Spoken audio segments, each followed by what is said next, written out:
ಕಾಲದ ಭಾಷೆ, ಪರಿಭಾಷೆ, ಜ್ಯೋತಿಷದ ಕುರಿತಾಗಿ ನಡೀತಾ ಇರತಕ್ಕಂಥ ಪ್ರವಚನದ ಒಂದು ಮುಂದುವರಿಕೆ. ಅಲ್ಲಿ ನಾವು ನಿಮಗೆ ಹೇಳಿದ್ದು, ಈ ಖಗೋಳ ಏನಿದೆ, ಈ 12 ರಾಶಿಗಳು ಮತ್ತು 9 ಗ್ರಹಗಳು, ಇದು ಜನರಲ್ ಇದು ಅಂತ. ಇದನ್ನು ಪರ್ಸನಲೈಸ್ ಮಾಡಬಹುದು ಅಂತ. ಇಡೀ ಜಗತ್ತಿಗಿರುವಂಥದ್ದು. ಈ ಖಗೋಳದಲ್ಲಿ ಏನಾಗ್ತಾ ಇದೆ, ಇಡೀ ಜಗತ್ತಿನ ಕಥೆಯನ್ನು ಹೇಳ್ತಾ ಇದೆ ಅದು. ಆದರೆ ಅದನ್ನು ನೀವು ಪರ್ಸನಲೈಸ್ ಮಾಡಿದರೆ ನಿಮ್ಮ ಕಥೆಯನ್ನು ಹೇಳ್ತದೆ ಅಂತ. ಒಂದೊಂದು ವ್ಯಕ್ತಿಯ ಕಥೆಯನ್ನು, ಒಂದೊಂದು ವಸ್ತುವಿನ ಕಥೆಯನ್ನು ಅದು ಹೇಳ್ತದೆ ಅಂತ. ಹೇಗೆ ಅದನ್ನು ಪರ್ಸನಲೈಸ್ ಮಾಡೋದು ಅಂತಂದರೆ, ಈ 12 ರಾಶಿಗಳಲ್ಲಿ ನಿಮಗೆ ಸಂಬಂಧಪಟ್ಟ ಒಂದು ರಾಶಿ ಸಿಗಬೇಕು ನಿಮಗೆ, ಅಥವಾ ಆ ವಿಷಯಕ್ಕೆ ಸಂಬಂಧಪಟ್ಟಂಥ ಒಂದು ರಾಶಿ ನಿಮಗೆ ಸಿಗಬೇಕು. ಅದು ಸಿಕ್ತು ಅಂದರೆ ಅಲ್ಲಿ ನಿಂತು ಖಗೋಳ ನೋಡಿದರೆ ಅದು ಆ ವಿಷಯದ ಚರಿತ್ರೆ, ಅದು ಆ ವಿಷಯದ ಕತೆ. ಆ ರಾಶಿಯನ್ನೇ ಲಗ್ನ ಅಂತ ಕರೆಯುವಂಥದ್ದು. ನಾವು ಹುಟ್ಟುವಾಗ ಯಾವ ರಾಶಿ ಉದಯಿಸ್ತಾ ಇತ್ತು ಅದು ಆ ಜಾತಕದ ಲಗ್ನ. ಆದರೆ ಒಂದು ಪ್ರಶ್ನೆ ಹುಟ್ಟುವಾಗ ಯಾವ ರಾಶಿ ಖಗೋಳದಲ್ಲಿ ಉದಯವಾಗ್ತಾ ಇತ್ತು ಅದನ್ನೇ ಕೇಂದ್ರವಾಗಿಟ್ಟುಕೊಂಡು ಗ್ರಹಗಳು ಎಲ್ಲೆಲ್ಲಿವೆ ಅಂತ ಚಿಂತನೆ ಮಾಡಿ ಅದು ನಿಮಗೆ ಆ ಪ್ರಶ್ನೆಗೆ ಉತ್ತರವನ್ನು ಕೊಡ್ತದೆ. ಇದು ಒಂದು ಬಗೆ ತತ್ಕಾಲ ಲಗ್ನ ಎನ್ನುವಂಥದ್ದು. ಅದಲ್ಲದೆ ಹಲವು ಬಗೆಗಳಿದೆ ಅಂತ ಲಗ್ನವನ್ನು ಕಂಡುಹಿಡಿಯಲಿಕ್ಕೆ. ಈ 12 ರಾಶಿಗಳಲ್ಲಿ ಆ ಬಿಂದು ಯಾವುದು, ಎಲ್ಲಿ ನಿಂತು ನಾವು ಖಗೋಳವನ್ನು ವಿಶ್ಲೇಷಣೆ ಮಾಡಬೇಕು, ಒಂದು ವಿಷಯಕ್ಕೆ ಉತ್ತರ ರೂಪವಾಗಿ ಅನ್ನೋದಕ್ಕೆ ತುಂಬ ಅನೇಕ ಮಾರ್ಗಗಳಿದೆ. ನಾವು ಕೆಲವೊಂದು ಮಾತ್ರ ನಾವಿಲ್ಲಿ ನಿಮ್ಮ ಮುಂದೆ ಇಟ್ಟಿದ್ದೇವೆ. ಅದನ್ನು ಕೆಲವು ಲಗ್ನ ಸಾಧನೆ ಅಂತ ಕರೀತಾರೆ. ಅದನ್ನು ಲಗ್ನ ಸಾಧನೆ ಅಂತ, ಲಗ್ನವನ್ನು ಹೇಗೆ ಕಂಡುಹಿಡಿಯುವಂಥದ್ದು ಅಂತ ಕೆಲವಾರು ಸಂಗತಿಗಳನ್ನು ಮಾತ್ರ ನಿಮ್ಮ ಮುಂದೆ ನಾವು ಅಲ್ಲಿ ಇಟ್ಟಿದ್ದೇವೆ. ಅದನ್ನು ಹೇಳ್ತಾ ಬರ್ತಾ ಇದ್ವು, ಒಂದೊಂದನೇ ಹೇಳ್ತಾ ಬರ್ತಾ ಇದ್ವು. ಅದರಲ್ಲಿ ಮೊದಲು ನಾವು ನಿಮಗೆ ಹೇಳಿದ್ದು ತತ್ಕಾಲ ಲಗ್ನ ಅಲ್ವಾ. ಆ ಹೊತ್ತಿನಲ್ಲಿ ಯಾವ ಲಗ್ನ ಉದಯವಾಗಿತ್ತೋ ಆಗ್ತಾ ಇತ್ತೋ ಅದು ಲಗ್ನಾಂಶಕ. ಇನ್ನೂ ಸೂಕ್ಷ್ಮವಾಗಿ ನೋಡಿದರೆ ಆ ರಾಶಿಯನ್ನು 9 ಪಾಲು ಮಾಡಿದರೆ ಯಾವ ಪಾಲಿನಲ್ಲಿದೆ ಅದು ಅಂತ ಲಗ್ನಾಂಶಕ. ಅದು ಈ ಲಗ್ನ ಮತ್ತು ಲಗ್ನಾಂಶಕಗಳು ಅಂತ ಇವುಗಳ ಮೂಲಕ ನೀವು ಚಿಂತನೆ ಮಾಡ್ಬೋದು. ತುಂಬ ಸರಳ ಇದು. ಲಗ್ನ ಹೇಗೆ ಕಂಡುಹಿಡಿಯೋದು ಅಂದರೆ, ಹಿಂದಿನ ಕಾಲದಲ್ಲಿ ಯಾರು ಗಣಿತ ಮಾಡಬೇಕಾಗಿತ್ತು. ಈಗಿನ ಕಾಲದಲ್ಲಿ ನೀವು ಹೀಗಂದರೆ ಲಗ್ನ ಬಂದಿರ್ತದೆ ಅಲ್ಲಿ ಅಂತ. ಇವತ್ತಿನ ಕಾಲದಲ್ಲಿ ಮನುಷ್ಯ ಮಾಡೋ ಕೆಲಸವನ್ನೆಲ್ಲ ಯಂತ್ರಗಳು ಮಾಡ್ತಾ ಇರೋದ್ರಿಂದ ಗಣಿತವನ್ನು ಪೂರ್ತಿ, ಜ್ಯೋತಿಷ್ಯದಲ್ಲಿ ತುಂಬ ಕ್ಲಿಷ್ಟವಾಗಿರುವ ವಿಷಯ ಗಣಿತವೇ. ಜ್ಯೋತಿಷ್ಯವನ್ನು ಎಷ್ಟೋ ಜನ ಓದದೇ ಇರೋದು, ಅರ್ಧದಲ್ಲಿ ಬಿಡೋದು, ಓದಿದ ಮೇಲೂ ಏನೂ ಗೊತ್ತಾಗದೇ ಇರೋದು ಮುಖ್ಯ ಕಾರಣ ಈ ಗಣಿತವೇ. ಅದಕ್ಕೆ ಆ ಇಡೀ ಗಣಿತದ ಕಷ್ಟವನ್ನೇ ಈ ಕಾಲ ಕಳೆದಿದೆ ಅಂತ.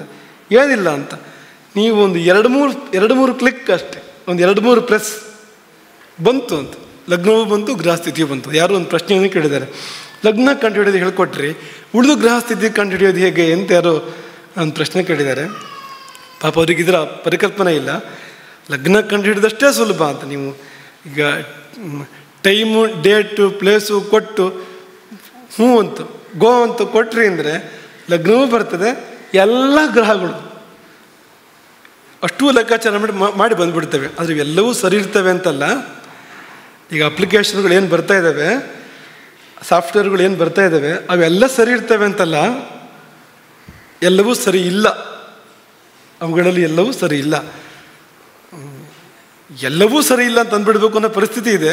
ಆದರೆ ಕೆಲವು ನೀವು ಪಿಕ್ ಆ್ಯಂಡ್ ಚೂಸ್ ಮಾಡಬೇಕು. ಇದರಲ್ಲಿ ನಿಮಗೆ ಸರಿಯಾಗಿ ಬರೋವಂಥದ್ದು ಅಂತ, ಗಣಿತವನ್ನು ಸರಿಯಾಗಿ ಮಾಡಿ ಕೊಡುವಂಥದ್ದು ಅಂತ. ಅಲ್ಲೂ ಕೂಡ ಲೋಪದೋಷಗಳು. ಈ ಮನುಷ್ಯ ಅಂದರೆ ತಪ್ಪು ತಡೆ ಅಂತ ಅರ್ಥ ಅಂತ. ಯಂತ್ರಗಳಲ್ಲೂ ಕೂಡ ಮನುಷ್ಯ ಮಾಡಿದ್ರಲ್ಲಿ ಇಂಥದ್ದು ಬರ್ತದೆ ನೋಡಿ ಅಂತ. ಹಾಗಾಗಿ ಅಲ್ಲಿಂದ ನಿಮಗೆ ತತ್ಕಾಲ ಲಗ್ನ ಮತ್ತು ಲಗ್ನ ಅಂಶ ಸಿಕ್ಬಿಡುತ್ತೆ, ಕೂಡಲೇ ಗ್ರಹಸ್ಥಿತಿ ಕೂಡ ಸಿಕ್ಬಿಡುತ್ತೆ. ಅದನ್ನಿಟ್ಟುಕೊಂಡು ಚಿಂತನೆ ಮಾಡಿ. ಮಕ್ಕಳೇ, ನಿಮಗೆ ಎಲ್ಲ ಚಿಂತನೆ ಮಾಡೋಕ್ಕೆ ಬರದೇ ಹೋದರೂ ಇದಿಷ್ಟಂತೂ ಮಾಡೋಕ್ಕೆ ಬರುತ್ತೆ ನಿಮಗೆ. ಎಷ್ಟು ಅಂದರೆ ದೈವಾನುಗ್ರಹ ಇದೆಯೋ ಇಲ್ವೋ ಮಾಡೋಕ್ಕೆ ಬರುತ್ತೆ ಅಲ್ವಾ. ಗುರು ಅನುಕೂಲವಾಗಿದ್ದರೆ ಎಲ್ಲ ದೇವರು ಅನುಕೂಲ, ಗುರು ಪ್ರತಿಕೂಲವಾದರೆ ಯಾವ ದೇವರು ಅನುಕೂಲ ಇಲ್ಲ, ಇಷ್ಟೇ ಇರೋದು. ಹಾಗಾಗಿ ನಿಮ್ಮ ಲಗ್ನಕ್ಕೆ ಗುರು ಎಲ್ಲಿದ್ದಾನೆ? 2ನೇ ಮನೆಯಲ್ಲಿದ್ದರೆ, 5ನೇ ಮನೆಯಲ್ಲಿದ್ದರೆ, 7ನೇ ಮನೆಯಲ್ಲಿದ್ದರೆ, 9ನೇ ಮನೆಯಲ್ಲಿದ್ದರೆ, 11ನೇ ಮನೆಯಲ್ಲಿದ್ದರೆ ಇಷ್ಟಂತೂ ನಾವು ಕೂಡಲೇ ತೀರ್ಮಾನಕ್ಕೆ ಬರ್ಬೋದು. ದೈವಾನುಗ್ರಹ ಇದೆ, ಆ ವಿಷಯಕ್ಕೆ ದೈವಾನುಗ್ರಹ ಇದೆ ಅಂತ. ಮತ್ತೇನು ಉತ್ತರ ಬೇಕು ನಿಮಗೆ ಅದಕ್ಕಿಂತ ಜಾಸ್ತಿ? ದೈವಾನುಗ್ರಹ ಇದೆಯೋ ಇಲ್ಲವೋ ಅಂತ ಈ ಪ್ರಶ್ನೆ ಹೊರಟ ಈ ವಿಷಯಕ್ಕೆ ದೈವ ಅನುಕೂಲವೋ ಪ್ರತಿಕೂಲವೋ ಇದು ತುಂಬ ಮಹತ್ವದ್ದಲ್ವಾ ಅಂತ. ಇದನ್ನು ತಿಳಿಯೋಕ್ಕೆ ಏನೂ ಕಷ್ಟ ಇಲ್ಲ ಅಂತ, ತುಂಬ ಸರಳ ಇದೆ ಅಂತ. ಮೊಟ್ಟ ಮೊದಲು ನೋಡಬೇಕಾಗಿರುವಂಥದ್ದು ದೈವ ಅನುಕೂಲ ಇದೆಯೋ ಇಲ್ಲವೋ ಅಂತ. ಅದು ಗೊತ್ತಾಗೋದು ಗುರುವಿನಿಂದ. ಮತ್ತು ಉಳಿದ ಶುಭಗ್ರಹಗಳು ಬುಧ, ಶುಕ್ರ, ಪೂರ್ಣಚಂದ್ರ ಇವರುಗಳು ಎಲ್ಲಿದ್ದಾರೆ? ಅನುಕೂಲವಾಗಿದ್ದಾರೆ ಅಂದರೆ ಶುಭಗಳು ನಮಗೆ ನಮ್ಮ ಪರವಾಗಿದ್ದಾವೆ. ಈ ಪ್ರಪಂಚನ ಒಳಿತಿನ ಶಕ್ತಿಗಳಿವೆಯಲ್ಲ ಅವೆಲ್ಲ ನಮ್ಮ ಪರವಾಗಿದ್ದಾವೆ ಅಂತಲೇ ಅರ್ಥ ಅದಕ್ಕೆ ಅಂತ. ಹಾಗಾಗಿ ಇದಂತೂ ಗೊತ್ತಾಗ್ತದೆ ನಮಗೆ ಅಂತ. ಇದು ಗೊತ್ತಾಗ್ತದೆ ಯಾವುದು ಅಂದರೆ ಲಗ್ನದಲ್ಲಿ ಪಾಪಗ್ರಹದ ಉದಯ ಇದ್ದರೆ, ಆ ಲಗ್ನದಲ್ಲಿ ಕುಜನ ಉದಯ ಆಗಿದೆ, ಶನಿ ಉದಯ ಆಗಿದೆ, ಗೊತ್ತಾಗತ್ತೆ ಕೂಡಲೇ ನಿಮಗೆ ಏನೋ ಅನಿಷ್ಟಕ್ಕೆ ಬಂದಿದ್ದದು ಅಂತ, ಕೆಟ್ಟದಕ್ಕೆ ಬಂದಿದ್ದು ಅಂತ. ಇಷ್ಟಿಷ್ಟೇ ಬೇಕಾಗೋದು ಅಂತ, ವಿವರ ಎಷ್ಟಿದ್ರೂ ಬೇಕು, ಆದರೆ ಕೊನೆ ಪಕ್ಷ ಇಷ್ಟು ತಾನೇ ಬೇಕು ಅಂತ. ಅದು ದೈವಾನುಗ್ರಹ ಇದೆಯೋ ಇಲ್ಲವೋ, ಒಳಿತಿದೆಯೋ ಕೆಡಕಿದೆಯೋ ಅಂತ ಇಷ್ಟನ್ನು ಇಟ್ಟ ಮೊದಲ ಹೆಜ್ಜೆಯಲ್ಲಿ ತಿಳ್ಕೊಳ್ಬೋದು ಅಂತ. ಒಂದೇ ಹೆಜ್ಜೆಯಲ್ಲಿ ತಿಳ್ಕೊಳ್ಳೋಕ್ಕೆ ಅವಕಾಶ ಇದೆ ಅಂತ. ತತ್ಕಾಲ ಲಗ್ನ ಅದಕ್ಕೆ ಸಹಾಯ ಮಾಡುತ್ತೆ. ಆದರೆ ಈಗಲೇ ಕೂತವ್ರಲ್ಲಿ ತುಂಬ ಜನರಿಗೆ ಗ್ರಹ ಸ್ಥಿತಿ ಬಗ್ಗೆ ಎಲ್ಲ ಅರಿವಿಲ್ಲ. ನೀವೇ ಸ್ವಲ್ಪ ಜಾಸ್ತಿ ಗೊತ್ತಿರೋರು ಅದರಲ್ಲಿ, ಈ ಮುಂದೆ ಕೂತ ಮಕ್ಕಳು. ನೀವು ಮಕ್ಕಳಾದರೂ ಕೂಡ ಸ್ವಲ್ಪ ನಿಮಗೆ ಜಾಸ್ತಿ ಗೊತ್ತು ಕೆಲವು ವಿಷಯಗಳು, ನಿತ್ಯ ಪಾಠಕ್ಕೆ ಬಂದಿರೋದ್ರಿಂದ. ಹಾಗಾಗಿ ಈ ಗ್ರಹ ಸ್ಥಿತಿಯ ಬಗ್ಗೆ ಎಲ್ಲ ಕಲ್ಪನೆ ಇಲ್ಲ. ಅಲ್ಲೆಲ್ಲ ಏನಪ್ಪ ಶನಿ ಗುರು ಅಲ್ಲಿ ಬಂದರೆ ಇಲ್ಲಿ ಬಂದರೆ ಅದೆಲ್ಲ ಏನು ಗೊತ್ತಾಗುತ್ತೆ ಅಂತಂದರೆ, ಜ್ಯೋತಿಷ್ಯದಲ್ಲಿ ತುಂಬ ವಿಷಯಗಳನ್ನು ಗ್ರಹ ಸ್ಥಿತಿಯ ಸಹಾಯ ಇಲ್ಲದೆ ಹೇಳ್ಬೋದು. ಗ್ರಹ ಸ್ಥಿತಿಯ ನೆರವು ಇಲ್ಲದೇ ತುಂಬ ವಿಷಯಗಳನ್ನ ಹೇಳ್ಬಿಡ್ಬೋದು, ತಿಳ್ಕೊಳ್ಬೋದು. ಅದನ್ನು ಚೂರು ಪ್ರಸ್ತಾಪ ಮಾಡಿ ಬಂದಿರುತ್ತೆ. ನಾವು ಹೇಗೆ ತಿಳ್ಕೊಳ್ಬೋದು ಅದನ್ನು ಅಂತಂದರೆ, ಆ ಸಮಯ, ಆ ಸ್ಥಳ, ಕಾಲ, ದೇಶ ಇದೆರಡರಿಂದ ಬಹುತೇಕ ವಿಷಯಗಳು ತಿಳ್ಕೊಂಡ್ಬಿಡ್ಬೋದು ಅಂತ. ಅದೊಂದು ಪ್ರಕರಣವೇ. ಅದಕ್ಕೆ ನಿಮಗೆ ಒಂದು 4-5 ದಿನದ ಪಾಠ ಆಗ್ಬೋದು. ಅದನ್ನು ಪ್ರತ್ಯೇಕ ಮಾಡ್ತೇವೆ. ಅದನ್ನು ಇಲ್ಲಿ ಇವತ್ತು ಶುರು ಮಾಡಿದರೆ ಮುಗಿಯೋದಿಲ್ಲ. ಅದು ಸಮಯ ಮತ್ತು ದೇಶ ಅಂತ. ಸಮಯ ಅಂದರೆ ಈಗ ತುಂಬ ಇದೆ ಅದಕ್ಕೆ ವಿವರ. ಅದಕ್ಕೆ ಕಾಲಗಳು, ಕಾಲಖಂಡಗಳು, ಅದರಲ್ಲಿ ಶುಭ ಅಶುಭ, ಯಾವುದಕ್ಕೆ ಶುಭ ಯಾವುದಕ್ಕೆ ಅಶುಭ ತುಂಬ ಇದೆ. ಅದರ ಪರಿಜ್ಞಾನ ನಮಗಿದ್ರೆ ಯಾವಾಗ ಈ ಪ್ರಶ್ನೆ ಹುಟ್ಟಿತು ಅಥವಾ ಯಾವಾಗ ಬಂದು ಕೇಳಿದ ಇಷ್ಟು ಸಾಕು ಅಂತ, ಅದರ ಮೇಲೆ ಬಹುತೇಕ ವಿಷಯಗಳನ್ನು ತೀರ್ಮಾನ ಮಾಡಿಬಿಡ್ಬೋದು ಅಂತ. ನಿಮಗೆ ಕೇವಲ ಉದಾಹರಣೆ ಕೊಟ್ಟು ಅದರ ಒಂದು ಸಣ್ಣ ಸ್ಯಾಂಪಲ್ ಕೊಟ್ಟು ನಾವು ಮುಂದುವರಿತೇವೆ ಈ ವಿಷಯದಲ್ಲಿ. ಒಂದು ಕೋಷ್ಟಕವೂ ತಯಾರು ಮಾಡಿದ್ದೇವೆ ಅದಕ್ಕೆ. ಕಾಲದಲ್ಲಿ ತುಂಬ ವಿವರಗಳಿದ್ದರೂ ಕೂಡ 5 ಅಂಶ ನಾವು ಮುಖ್ಯವಾಗಿ ತಗೊಳ್ತೇವೆ ಅಲ್ವಾ? ಭಾರತೀಯರ ಕಾಲ ನೋಡುವ ಸಾಧನಕ್ಕೇನು ಹೆಸರು? ಪಂಚಾಂಗ. ಪಂಚಾಂಗದಲ್ಲಿ ಸಂಖ್ಯೆ ಯಾವುದು ಬಂದಿದೆ? 5. 5 ಅಂಕಗಳನ್ನು ಸರಿಯಾಗಿ ತಿಳ್ಕೊಂಡ್ರೆ ಬೇಕಾದಷ್ಟು ಆಯಿತು ಅಂತ. ಅದು ಅಂತ 5 ಸಂಗತಿಗಳು ಅಂತ. ಅದೇ ನೀವು ಕ್ಯಾಲೆಂಡ್ರಿಗೆ ಹೋದರೆ ಅದು ಒಂದೇ ಡೇಟ್ ಯಾವುದು ಇವತ್ತು ಅಂತ. ಇನ್ನು ವಾರ ಒಂದಿರುತ್ತೆ, ಇಲ್ಲಿಂದ ತೊಗೊಂಡಿರೋದು, ಭಾರತೀಯರಿಂದ ತೊಗೊಂಡಿರ್ತಕ್ಕಂಥದ್ದು ವಾರ. ಅದು ಆ ಡೇಟಿಗೆ ತಲೆ ಎಲ್ಲ ಬುಡ ಇಲ್ಲ, ಆ ಡೇಟಿಗೆ ಯಾವ ಫಲವೂ ಇಲ್ಲ. ಡೇಟಿಗೆ ಅದು ಜೂಲಿಯಸ್ ಸೀಸರ್ನ ಪ್ರಸಾದ ಅಥವಾ ಆಗಸ್ಟಸ್ ಸೀಸರ್ನ ಪ್ರಸಾದ, ಅದರಲ್ಲಿ ಏನೂ ಉಪಯೋಗ ಇಲ್ಲ ಅಂತ, ಅದರಲ್ಲಿ ಏನು ವಿಜ್ಞಾನ ಇಲ್ಲ ಅದರಲ್ಲಿ ಅಂತ. ಮಾನುಷ್ಯವಾದ ಒಡಂಬಡಿಕೆ ಹೊರತು ಯಾವುದೇ ರಹಸ್ಯ ಮರ್ಮಗಳು ಇದರಲ್ಲಿ ಅಡಗಿಲ್ಲ ಅಂತ. ಆದರೆ ಇಲ್ಲ ಹಾಗಲ್ಲ ಅಂತ. ನಾವು ಏನು ಕಾಲಗಣನೆ ಮಾಡ್ತೇವೆ ಪ್ರತಿಯೊಂದು ಕೂಡ ಜೀವನಕ್ಕೆ ಸಂಬಂಧಪಟ್ಟಿರ್ತಕ್ಕಂಥದ್ದು. ಪಂಚಾಂಗಗಳು ಯಾವುದೆಲ್ಲ ನಿಮಗೆ ಗೊತ್ತಲ್ವಾ? ಹೇಳ್ತೀರಾ ಪಂಚಾಂಗಗಳು ಯಾವುದು ಅಂತ?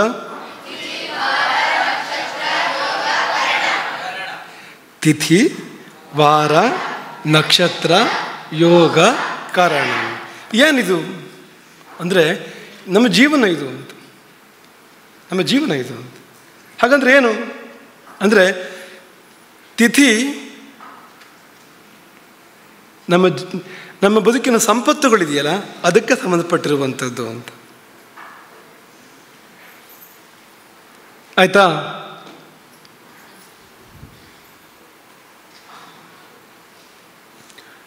ತಿಥಿ ಆದಮೇಲೆ ಯಾವುದು? ವಾರ ನಮ್ಮ ಆಯುಸ್ಸಿಗೆ ಸಂಬಂಧಪಟ್ಟಿರೋಂಥದ್ದು. ವಾರ ನಮ್ಮ ಆಯುಸ್ಸನ್ನು ಹೇಳುತ್ತೆ. ತಿಥಿ ನಮ್ಮ ಸಂಪತ್ತನ್ನು ಹೇಳುತ್ತೆ, ವಾರ ನಮ್ಮ ಆಯುಸ್ಸನ್ನು ಹೇಳುತ್ತೆ, ನಕ್ಷತ್ರ ನಮ್ಮ ಪರಿಶುದ್ಧಿಯನ್ನು, ಆತ್ಮಶುದ್ಧಿಯನ್ನು ಹೇಳುತ್ತೆ. ನಮ್ಮೊಳಗಿನ ಪಾಪ ಪುಣ್ಯಗಳು, ಆ ಪಾಪ ಪರಿಹಾರವಾಗಿ ನಾವು ಶುದ್ಧ ಆಗುವಂಥ ಪ್ರಕ್ರಿಯೆ ಇದೆಯಲ್ಲ ಅದನ್ನು ಹೇಳುತ್ತೆ ನಕ್ಷತ್ರ. ಯೋಗ ಆರೋಗ್ಯ ರೋಗವನ್ನು ಹೇಳುತ್ತೆ, ಕರ್ಣ ಕಾರ್ಯವನ್ನು ಹೇಳುತ್ತೆ, ಕಾರ್ಯಸಿದ್ಧಿ ಕಾರ್ಯಹಾನಿಯನ್ನು ಹೇಳುತ್ತೆ. ಮುಗಿದೋಯ್ತಲ್ಲ. ಈ 5ರಲ್ಲಿ ಎಂತೆಲ್ಲ ಬಂತು ನೋಡಿ ಅಂತ ಆ ಶ್ಲೋಕ ನೆನಪು ಮಾಡ್ಕೊಳ್ಳಿ. ಪಂಚಾಂಗ ಶ್ರವಣ ಮಾಡುವಾಗ ಹೇಳುವಂಥ ಶ್ಲೋಕ ಅದು, ತುಂಬ ಜನರಿಗೆ ಬರುವಂಥ ಶ್ಲೋಕ ಅದು. ಅಲ್ಲಿಂದ ಬೇಡ. ತಿಥೇಶ್ಚೈಶ್ವರ್ಯ ಮಾಪ್ನೋತಿ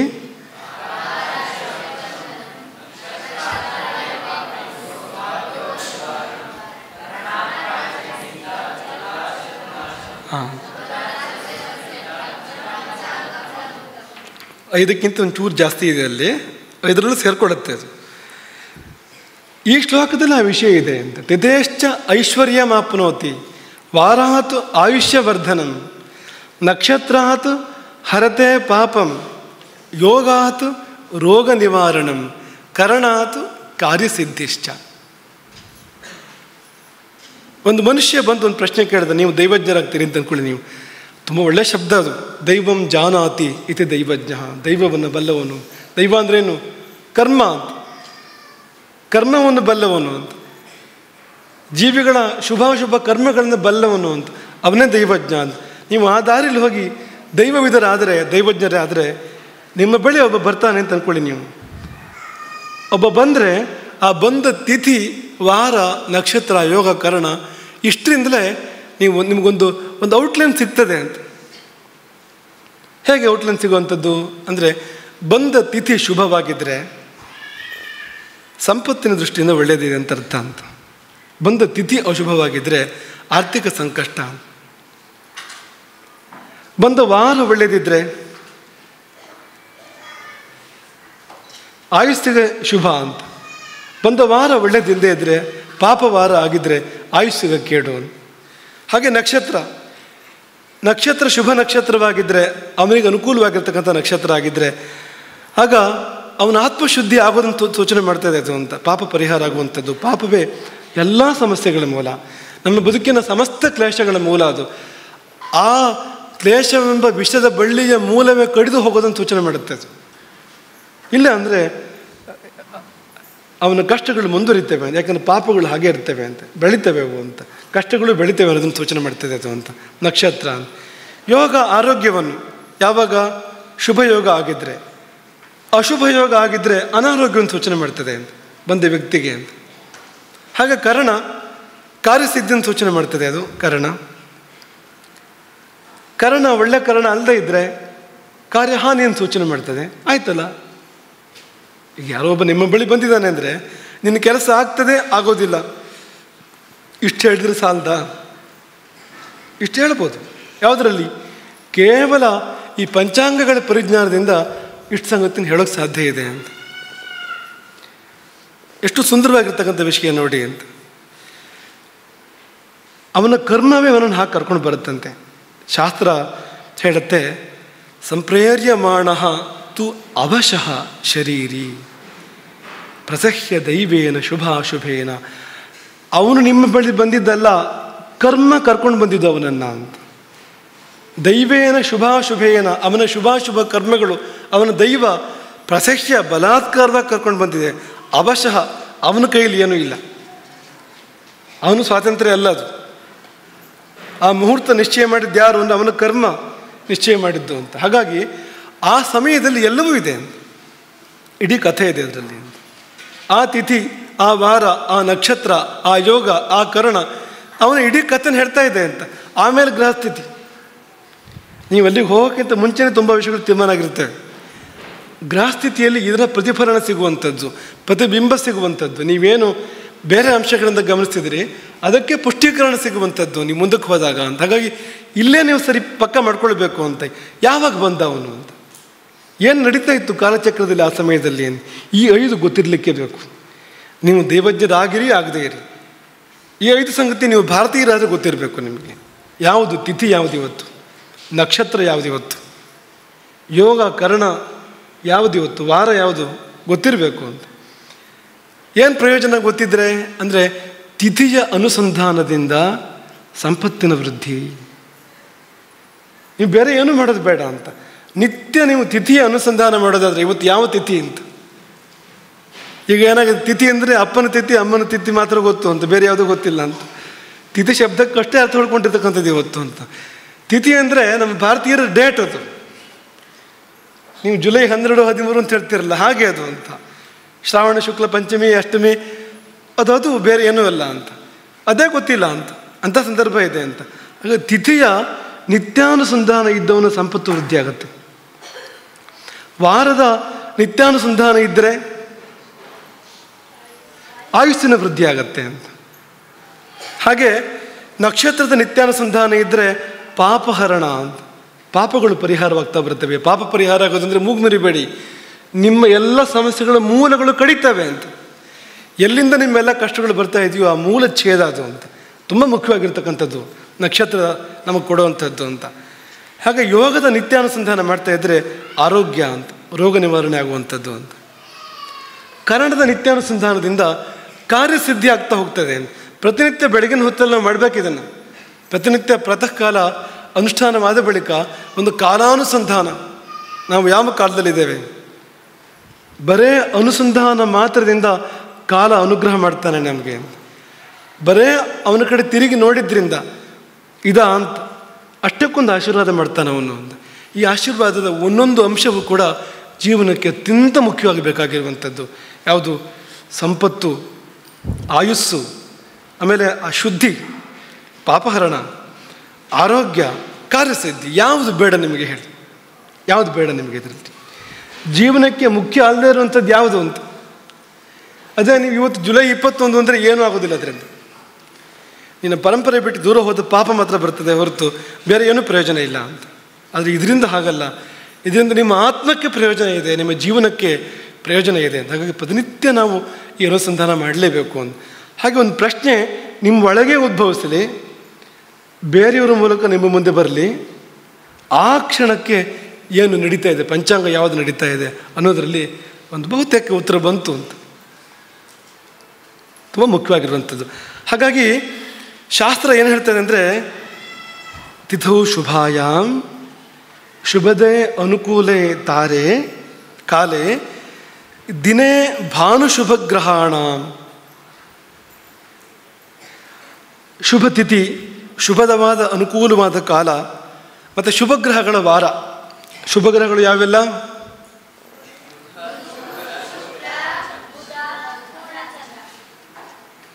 ಚಂದ್ರ, ಬುಧ, ಗುರು, ಶುಕ್ರ ಅಂತ. ಆ ಕ್ಲಾಸಸ್ ಇದ್ದೇ ಇದೆ. ಯಾವುದು? ರೇ ಅನ್ನೋದು ಇದ್ದೇ ಇದೆ, ಇಬ್ಬರಿಗಿದೆ ಅದು. ಬುಧ ಚಂದ್ರ ಇಬ್ಬರಿಗಿದೆ ಅದು. ಪಾಪಿಗಳು ಜೊತೆ ಇಲ್ಲದೆ ಇದ್ದರೆ ಬುಧ, ಪೂರ್ಣನಾಗಿದ್ದರೆ ಚಂದ್ರ ಅಂತ. ಅದು ಇಟ್ಕೊಳ್ಳಿ, ತೊಂದರೆ ಇಲ್ಲ. ಈಗ ಹಾಗೆ ಹೇಳಬೇಕಾದ್ರೆ ನೀವು ಶುಭಗ್ರಹ ಅಂತ ಹೇಳಬೇಕು ನೀವು ಅಂತ. ಚಂದ್ರ, ಬುಧ, ಗುರು, ಶುಕ್ರ, ಸೋಮವಾರ, ಬುಧವಾರ, ಗುರುವಾರ, ಶುಕ್ರವಾರ ಅಂತ. ಆದರೆ ಇದೇ ಶುಭವಾರಗಳು ಅಂದರೆ ಇವೆ. ಆದರೆ ದೈವಜ್ಞನ ಬಳಿ ಹೋಗುವಾಗ ಭಾನುವಾರವನ್ನು ಕೂಡ ತಗೋಬೇಕು ಅಂತ. ಹಾಗಾಗಿ ಭಾನುಶುಭಗ್ರಹಾಣ ಕಾಲೇ ದಿನೇ ಭಾನುಶುಭಗ್ರಹಾಣ. ಭಾನುವಾರ, ಸೋಮವಾರ, ಬುಧವಾರ, ಗುರುವಾರ, ಶುಕ್ರವಾರ. ಯಾವುದು ಉಳಿತು? ಮಂಗಳವಾರ, ಶನಿವಾರ ಉಳಿತು. ಮಂಗಳವಾರ, ಶನಿವಾರ ಯಾರೋ ಒಂದು ಪ್ರಶ್ನೆ ಕೇಳಿದರೆ ಮೊಟ್ಟ ಮೊದಲು ಯೋಚನೆ ಮಾಡಬೇಕಾಗಿರೋ ವಿಷಯ ಯಾವುದು ಹೇಳಿ? ಕೇಳಿದವನ ಆಯುಸ್ಸು ಏನು ಅಂತ ಪ್ರಶ್ನೆ. ಮಂಗಳವಾರ ಬಂದರೆ ನೀವು ಕೂಡಲೇ ಯೋಚನೆ ಮಾಡಬೇಕಾಗಿರೋಂಥದ್ದು ಇವನ ಆಯುಸ್ಸಿನ ಪ್ರಶ್ನೆ ಇದೆ, ಇವನ ಆಯುಸ್ಸೇನು ಅಂತ. ಹೀಗೆ ನಾವು ಚಿಂತನೆ ಮಾಡುವಂಥದ್ದು ಅಂತ. ತಿಥಿ ಒಳ್ಳೆಯದಿಲ್ಲದೆ ಇದ್ದರೆ ಆರ್ಥಿಕ ಸಂಕಷ್ಟ ಅಂತ, ಸಾಂಪತ್ತಿಕವಾದ ಸಮಸ್ಯೆ ಇದೆ ಅಂತ. ಕರಣ ಒಳ್ಳೆಯದಿಲ್ಲದೆ ಇದ್ದರೆ ಮುಗಿತು ಅಂತ, ಬಂದ ಕೆಲಸ ಆಗೋದಿಲ್ಲ ಅಂತ, ಕಾರ್ಯಹಾನಿ ಅಂತ. ಹಾಗಾಗಿ ಯಾವುದೇ ಗ್ರಹಗಳ ಸಹಕಾರ ಇಲ್ಲದೇ ಈ ಪಂಚಾಂಗಗಳ ಮೂಲಕ ಗ್ರಹ ಸ್ಥಿತಿ, ಜಾತಕ, ಕುಂಡಲಿ ಇವುಗಳನ್ನ ಇಲ್ಲದೇ ಈ ವಿಷಯಗಳು ನಮಗೆ ಗೊತ್ತಾಗತ್ತೆ ಅಂತ. ಈ ಪಂಚಾಂಗದ ಬಗ್ಗೆ ಒಂದೊಂದು ವಾಕ್ಯದ ವಿವರಣೆ ಮುಂದಕ್ಕೆ ಇದನ್ನು ವಿಸ್ತಾರವಾಗಿ ನೋಡೋಣ, ಆರಾಮಾಗಿ ನೋಡೋಣ. ತಿಥಿ ಅಂದರೆ ಏನು ಗೊತ್ತಾ ನಿಮಗೆ? ತಿಥಿ ಅಂದರೆ ಏನು ಹೇಳಿ? ತಿಥಿ ಅಂದರೆ ಸೂರ್ಯಚಂದ್ರರ ಅಂತರ ಅಂತ. ತಿಥಿ ಅಂದರೆ ಸೂರ್ಯಚಂದ್ರರ ಅಂತರ ಅಂತ. 12 ಡಿಗ್ರಿಗೆ ಒಂದೊಂದು ತಿಥಿ ಆಗ್ತಾ ಹೋಗುತ್ತೆ ಅದು. 12 ಡಿಗ್ರಿಗೆ ಒಂದೊಂದು ತಿಥಿ ಆಗ್ತಾ ಹೋಗುತ್ತೆ. ಅದು 30 ಬಾರಿ ಬಂದರೆ ಎಷ್ಟಾಗತ್ತೆ ಹೇಳಿ? ಒಟ್ಟು 12ರಂತೆ 360. ಚಂದ್ರ ಮಧ್ಯದಲ್ಲೇ ಬರ್ತಾನಲ್ವಾ? ಈ ಚಂದ್ರ ಅಮಾವಾಸ್ಯೆ ದಿನ ಸೂರ್ಯನ ಜೊತೆಗಿರ್ತಾನೆ ಚಂದ್ರ. ಅಮಾವಾಸ್ಯೆ ಅಂದರೆ ಏನು? ಸೂರ್ಯಚಂದ್ರ ಭೇಟಿಯಾಗುವಂಥ ಸಮಯ ಅದು ಅಂತ. ಇಬ್ಬರು ಒಂದಾಗ್ತಾರೆ ಅವತ್ತು ಅಮಾವಾಸ್ಯೆ ಅಂದರೆ. ಅಮಾವಾಸ್ಯೆ ದಿನ ಒಟ್ಟಿಗಿರ್ತಾರಲ್ಲ, ಅಮಾವಾಸ್ಯೆ ದಿನ ಸೂರ್ಯನ ಬೀಳ್ಕೊಂಡು ಚಂದ್ರ ಹೊರಡ್ತಾನಲ್ವಾ? ಹೊರಟ ಚಂದ್ರ 12 ಡಿಗ್ರಿ ಹೋಗ್ತಿರೋ ಹಾಗೆಯೇ ಒಂದು ತಿಥಿ ಆಯಿತು. ಅಲ್ಲಿಂದ ಮತ್ತೆ 12 ಡಿಗ್ರಿ ಮತ್ತೊಂದು ತಿಥಿ ಆಯಿತು, ಮತ್ತೆ 12 ಡಿಗ್ರಿ ಮತ್ತೊಂದು ತಿಥಿ ಆಯಿತು. ಚಂದ್ರ 180 ಡಿಗ್ರಿ ಹೋಗುವಾಗ ಹುಣ್ಣಿಮೆ ಬಂತು, ಆ ತುದಿ ಈ ತುದಿ ಬರುವಾಗ. ಅಲ್ಲಿಂದ ಪುನಃ ಚಂದ್ರ ಹತ್ತಿರ ಆಗಿ ಶುರುವಾಗ್ತಾನೆ ಸೂರ್ಯನಿಗೆ. 12 ಡಿಗ್ರಿ ಹತ್ತಿರ ಆಗ್ತಾ ಬರ್ತಾನೆ. ಕೃಷ್ಣ ಪಕ್ಷದ ತಿಥಿಗಳು ಪ್ರಾರಂಭ ಆದವು. 30 ಅಂದರೆ ಅಮಾವಾಸ್ಯೆ ಬರುವಾಗ ಬಂದು ಚಂದ್ರ ಸೂರ್ಯನೊಟ್ಟಿಗೆ ಸೇರ್ತಾನೆ ಅಂತ. ತಿಥಿ ಅಂದರೆ ಬೇರೆ ಏನೂ ಇಲ್ಲ, ಸೂರ್ಯಚಂದ್ರರ ಅಂತರ. ಎಷ್ಟು ದೂರ ಹೋಗಿದ್ದಾನೆ ಚಂದ್ರ ಸೂರ್ಯನಿಂದ, ಅಥವಾ ಎಷ್ಟು ಹತ್ತಿರ ಬರ್ತಾ ಇದ್ದಾನೆ. ಶುಕ್ಲ ಪಕ್ಷ ಆದರೆ ಎಷ್ಟು ದೂರ ಹೋದ ಚಂದ್ರ ಸೂರ್ಯನಿಂದ ಅಂತ, ಕೃಷ್ಣ ಪಕ್ಷ ಆದರೆ ಎಷ್ಟು ಹತ್ತಿರ ಬರ್ತಾ ಇದ್ದಾನೆ. ಇದರಲ್ಲಿ ತಿಥಿ ನಿರ್ಣಯ ಆಗುತ್ತೆ. ಇದು ತುಂಬ ವೈಜ್ಞಾನಿಕ, ಇದು ಖಗೋಳದ ಆಧಾರ ಇರತಕ್ಕಂಥದ್ದು. ನೀವು ಡೇಟಿಗೆ ಹೇಳಿ, ನೀವು ಈಗ ಸೆಪ್ಟೆಂಬರ್ 5 ಅಂದರೆ ಏನದು? ಏನಿಲ್ಲ ಅಂತ, ಏನೂ ಇಲ್ಲ, ಅದು ಬರೀ ಸುಳ್ಳು ಅದು ಅಂತ, ಬರೀ ಶೂನ್ಯ ಅದು ಅಂತ, ಅದಕ್ಕೇನೂ ಅರ್ಥ ಇಲ್ಲ ಅದಕ್ಕೆ. ಆದರೆ ತಿಥಿ ತಗೊಂಡ್ರೆ ಅದಕ್ಕೆ ಅದು ಖಗೋಳದಲ್ಲಿದೆ ಅದು ಅಂತ, ಆ ಅಂತರ ಅಂತ. ಇದು ತಿಥಿ. ಇದು ವಾರ ಅಂದರೆ ಈ ಸೃಷ್ಟಿ ಪ್ರಾರಂಭ ಆಗುವಾಗ ಭಾನುವಾರ ಪ್ರಾರಂಭ ಆಯ್ತಂತೆ. ಆ ಒಂದು ದಿನದ ಆಧಿಪತ್ಯ ಸೂರ್ಯನಿಗೆ ಕೊಡಲಾಯಿತು. ಅಲ್ಲಿಂದ ಮುಂದೆ 7 ದಿನ ಬರುತ್ತಲ್ಲ, ಕ್ರಮವಾಗಿ 7 ಗ್ರಹಗಳು ಮತ್ತೆರಡು ಛಾಯಾಗ್ರಹಗಳು. ನೀವು ಅದನ್ನು ಅಂದರೆ ಇವರಷ್ಟು ಮುಖ್ಯ ಅಲ್ಲ ಅವರು, ಈ ಸಪ್ತಗ್ರಹಗಳಷ್ಟು ಮುಖ್ಯತೆ ಅವ್ರಿಗೆ ಬರೋದಿಲ್ಲ. 7 ಗ್ರಹಗಳು ಒಂದೊಂದು ದಿನದ ಆಧಿಪತ್ಯವನ್ನು ವಹಿಸ್ಕೊಂಡವು ಅಂತ, ಒಂದೊಂದು ದಿನದ ಆಧಿಪತ್ಯವನ್ನು ಒಡೆತನವನ್ನು ವಹಿಸ್ಕೊಂಡವು ಅಂತ. ಹಾಗೆ ಭಾನುವಾರ ಅಂದರೆ ಸೂರ್ಯನ ಆಧಿಪತ್ಯದ ದಿನ ಅದು. ಗುರುವಾರ ಅಂದರೆ ಗುರುವಿನ ಒಡೆತನದ ದಿನ ಅದು. ಶನಿವಾರ ಅಂದರೆ ಶನಿಗ್ರಹದ ಆಳ್ವಿಕೆ ಆ ದಿನ ಇದೆ ಅಂತ. 7 ಮುಗಿದ ಮೇಲೆ ಮತ್ತೆ 1ನೇ ದಿನ ಶುರುವಾಯಿತು. ಭಾನುವಾರ, ಸೋಮವಾರ, ಮಂಗಳವಾರ, ಬುಧವಾರ, ಗುರುವಾರ, ಶುಕ್ರವಾರ, ಶನಿವಾರ ಅಂತ ಅವರ ಆಧಿಪತ್ಯ ಇದೆ. ಪಾಪಗ್ರಹದ ಆಧಿಪತ್ಯ ಅಂದರೆ ಏನು? ಪಾಪದ ಛಾಯೆ ಆ ದಿನ ಇದೆ ಅಂತಲೇ ಅರ್ಥ ಅದಕ್ಕೆ ಅಂತ. ಶುಭಗ್ರಹದ ಆಧಿಪತ್ಯ ಅಂದರೆ ಶುಭ ಛಾಯೆ ಇದೆ ಅಂತಲೇ ಅರ್ಥ ಅದಕ್ಕೆ ಅಂತ. ಗುರುವಾರ ಆಗಿಬಿಟ್ರೆ ಪರಮಶುಭ ಗ್ರಹ ಗುರು ಅಂತ, ಅತ್ಯಂತ ಶುಭ ಅದು ಅಂತ. ಹಾಗಾಗಿ ಭಾನು ಶುಭಗ್ರಹಣ ಅಂಥ ದಿನಗಳು ತುಂಬ ನಮಗೆ ಶ್ರೇಯಸ್ಸನ್ನು ಕೊಡ್ತಕ್ಕಂಥವು. ನೀವು ಒಂದು ಒಳ್ಳೆ ಕೆಲಸ ಮಾಡೋದಾದರೆ ಭಾನುವಾರ ಯಾವಾಗ ಅಂತ ನೋಡೋದಲ್ಲ. ಈಗೆಲ್ಲ ಏನಾಗಿದೆ ಅಂದರೆ ಮುಹೂರ್ತ ಯಾವಾಗ ಅಂದರೆ ಭಾನುವಾರ ಮೊದಲು ಬರ್ಕೊಳ್ಳಿ, ಆಮೇಲೆ ಮುಂದಿಂದು ಅಂತ. ಜೋಯಿಸರ ಬಳಿ ಹೋಗಿ ಕೇಳಿದ ಏನು ಭಾನುವಾರ ಒಳ್ಳೆ ಮುಹೂರ್ತ ಇದೆಯಾ ಜೋಯಿಸ್ರೆ ಅಂತ. ಅಂದರೆ ಅವರಿಗೆ ಹೆಚ್ಚು ಕೆಲಸ ಉಳಿಸೋದೇ ಇಲ್ಲ ಇವರು. ಇದು ಫಿಕ್ಸ್ ಆಗಿಬಿಟ್ಟಿದೆ ಭಾನುವಾರ ಅಂತಂದು. 7ರಲ್ಲಿ 6 ಆಪ್ಷನ್ ಹೋಯ್ತು ಅವರಿಗೆ, ಒಂದೇ ಆಪ್ಷನ್ ಇರೋದು ಅಂತ. ಅದರಲ್ಲಿ ಒಳ್ಳೆ ದಿನ ಕೊಡಬೇಕು ಅವನು ಅಂತ ಅಲ್ಲ. ಶನಿವಾರ ವೀಕೆಂಡು, ಶನಿವಾರ ರಜೆ ಇರುತ್ತೆ, ಅತ್ಯಂತ ಕೆಟ್ಟ ದಿನ ಅದು. ಕೆಟ್ಟ ದಿನಗಳ ಪೈಕಿಯಲ್ಲಿ ಮಂಗಳವಾರ ಕೆಟ್ಟದು, ಶನಿವಾರ ಮತ್ತು ಕೆಟ್ಟದು. ಒಳ್ಳೆ ದಿನಗಳ ಪೈಕಿಯಲ್ಲಿ ಬುಧವಾರ, ಶುಕ್ರವಾರ ಒಳ್ಳೆಯದೇ, ಗುರುವಾರ ಇನ್ನಷ್ಟು ಒಳ್ಳೆಯದು. ನಮಗದು ವೀಕೆಂಡ್ ಇದೆಯಲ್ಲ, ಅದೇ ನಮ್ಮ ಸ್ಟ್ರಾಂಗ್ ಎಂಡ್ ಆಗಿಬಿಟ್ಟಿದೆ ಅಂತ. ಅವತ್ತೇ ಏನಿದ್ರು ಮಾಡೋವಂಥದ್ದು ಅಂತ. ಹಾಗಲ್ಲ ಅಂತ. ಶುಭ ವಾರಗಳಲ್ಲಿ ನಾವು ಅದನ್ನು ಆರಂಭ ಮಾಡಬೇಕು ಅಂತ. ನಕ್ಷತ್ರ ಅಂದರೆ ಏನು? ಚಂದ್ರ ಯಾವ ನಕ್ಷತ್ರ ಪುಂಜದ ನೇರದಲ್ಲಿದ್ದಾನೆ ಅಂತ ಅಷ್ಟೇ ವಿಷಯ. ಚಂದ್ರ ಆ ಹೊತ್ತಿಗೆ ಯಾವ ನಕ್ಷತ್ರ ಪುಂಜದ ನೇರದಲ್ಲಿ ಚಲಿಸ್ತಾ ಇದ್ದಾನೆ ಅಂತ. ನಕ್ಷತ್ರ ಅನ್ನೋದು ನಕ್ಷತ್ರದ ವಿಷಯ ಅಲ್ಲ, ಅದು ನಿಜವಾಗಿ ಚಂದ್ರನ ವಿಷಯ. ಅದು ನಿಮ್ಮ ರಾಶಿ ಕೂಡ ಚಂದ್ರನನ್ನೇ ಹೇಳುತ್ತೆ, ಅವತ್ತು ಚಂದ್ರ ಯಾವ ರಾಶಿಯಲ್ಲಿದ್ದ ಅಂತ. ನಕ್ಷತ್ರ ಇನ್ನೂ ಪ್ರೆಸೈಸ್ ಆಗಿ ಯಾವ ನಕ್ಷತ್ರದ ನೇರದಲ್ಲಿ, ಯಾವ ನಕ್ಷತ್ರದ ರೇಖೆಯಲ್ಲಿ ಚಂದ್ರ ಇದ್ದಾನೆ ಅನ್ನೋದನ್ನು ಹೇಳುತ್ತೆ ಅಂತ. ಹಾಗಾಗಿ ಅದು ಕೂಡ ವೈಜ್ಞಾನಿಕವೇ. ಯೋಗ ಅನ್ನೋದು ಚಂದ್ರಾರ್ಕ ಯುತಿ, ಇದು ಚಂದ್ರ ಸೂರ್ಯರ ಯುತಿ. ಇದು ಅದಿನ್ನೂ ಚೂರು ನಿಮಗೆ ಮುಂದುವರೆದ ಮೇಲೆ ಅದನ್ನು ತಿಳ್ಕೊಳ್ಬೋದು. ಚಂದ್ರ ಸೂರ್ಯರ ಯೋಗ ಸ್ಫುಟದ ಮೂಲಕ, ಆ ಸೂಕ್ಷ್ಮಾಂಶದ ಮೂಲಕ ತೆಗೆಯುವಂಥದ್ದು ಯೋಗ ಅನ್ನುವಂಥದ್ದು. ಕರ್ಣ ಅಂದರೆ ಈ ತಿಥಿಯದ್ದೇ ಅರ್ಧ ಭಾಗ, ತಿಥ್ಯರ್ಧಂ ಕರ್ಣಂ. ಈ ತಿಥಿಗಳು ಏನಿದೆ ಇದರದ್ದೇ ಅರ್ಧ ಭಾಗ ಇದು ಅಂತ. ಹೀಗೆ ಇದರ ಸಾರಾಂಶ. ಇನ್ನು ವಿಷ ಮತ್ತು ಅಮೃತ ಎರಡಿದೆ ಇಲ್ಲಿ ಅಲ್ವಾ? ನಿಮ್ಮ ಶ್ಲೋಕ ಹಾಗೆ ಮುಂದುವರಿಯುತ್ತೆ. ಶ್ಲೋಕ ಹೇಳಿ.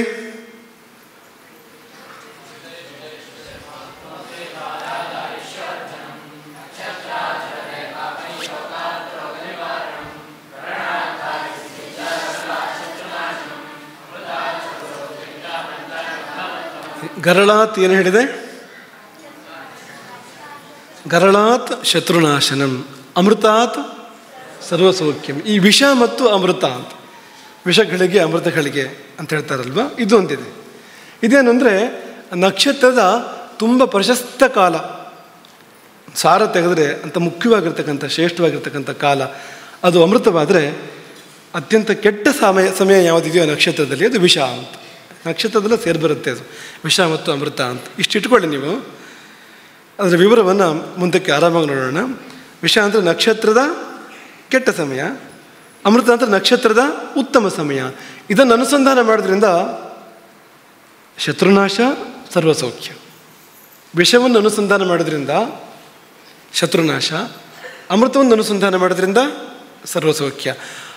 ಹಾಗಾಗಿ ಇದನ್ನು ಕೂಡ ಗಮನಿಸ್ಕೋಬೇಕು ಅಂತ. ಬಂದ ಸಮಯ ಯಾವುದು, ವಿಷವೋ ಅಮೃತವೋ, ಅದನ್ನು ಕೂಡ ಗಮನಿಸ್ಕೋಬೇಕು ಅಂತ. ಇದು ಪಂಚಾಂಗ. ಹೀಗೆ ತುಂಬ ವಿಷಯಗಳನ್ನು ಹೇಳ್ತಾರೆ ಅಲ್ಲಿ. ಬಂದ ಸಮಯದ ಕುರಿತು ತುಂಬ ವಿವರಗಳನ್ನು ಕೊಡ್ತಾರೆ. ಆ ವಿವರಗಳನ್ನು ಮನಸ್ಸಲ್ಲಿ ಇಟ್ಕೊಂಡ್ರೆ ತುಂಬ ವಿಷಯಗಳು ಮೊದಲೇ ಗೊತ್ತಾಗ್ತವೆ ಅಂತ. ಅವನು ಏನು ಹೇಳೋಕ್ಕಿಂತ ಮೊದಲು, ನಾವು ಕುಂಡ್ಲಿ ಮಾಡೋಕ್ಕಿಂತ ಮೊದಲೇ ಅನೇಕ ವಿಷಯಗಳನ್ನು ತಿಳ್ಕೊಳ್ಬೋದು ಅಂತ.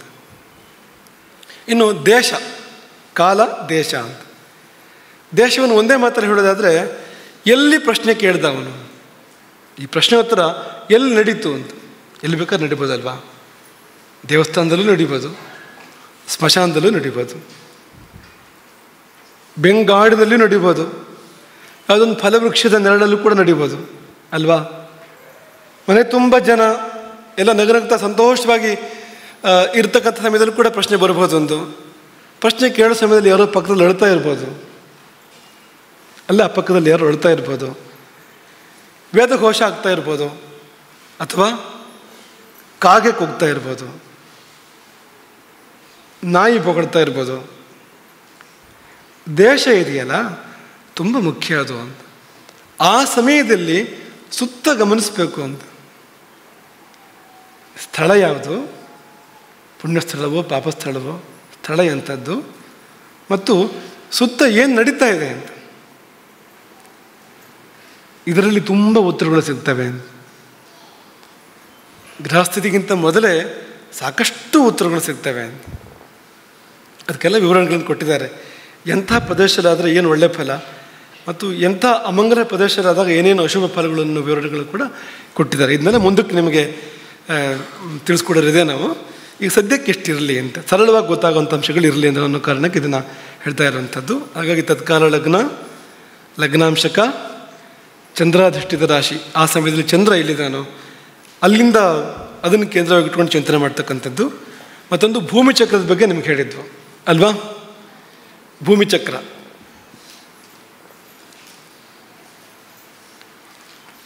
ನೀವು ದೈವಜ್ಞ ಆಗಿದ್ದಾಗ ನಿಮ್ಮ ಸುತ್ತ ದ್ವಾದಶ ರಾಶಿಗಳ ಉಪಸ್ಥಿತಿ ಇರ್ತದೆ. ಯಾವಾಗಲೂ 10 ದಿಕ್ಕಿನಲ್ಲಿ ಸುತ್ತುವರೆದು ನಿಮ್ಮನ್ನು ದ್ವಾದಶ ರಾಶಿಗಳಿರ್ತವೆ. ಈ ಪೃಚ್ಛಕ ಎಲ್ಲಿ ಬಂದು ನಿಂತ್ಕೊಂಡೋ ಅಥವಾ ಕೂತ್ಕೊಂಡೋ ಅದೇ ಆರೂಢ. ಪೃಚ್ಛಕೇನ ಆರೂಢಂ.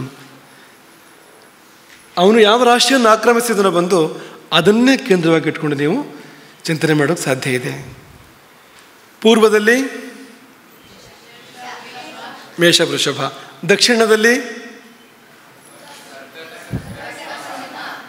ಪಶ್ಚಿಮದಲ್ಲಿ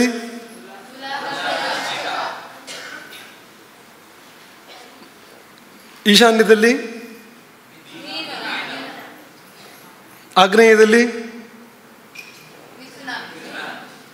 ವಾಯವ್ಯದಲ್ಲಿ ನೋಡಿ, ಸರಿಯಾಗಿ ಗಮನಿಸಿ. ವಾಯವ್ಯ ಯಾವುದು?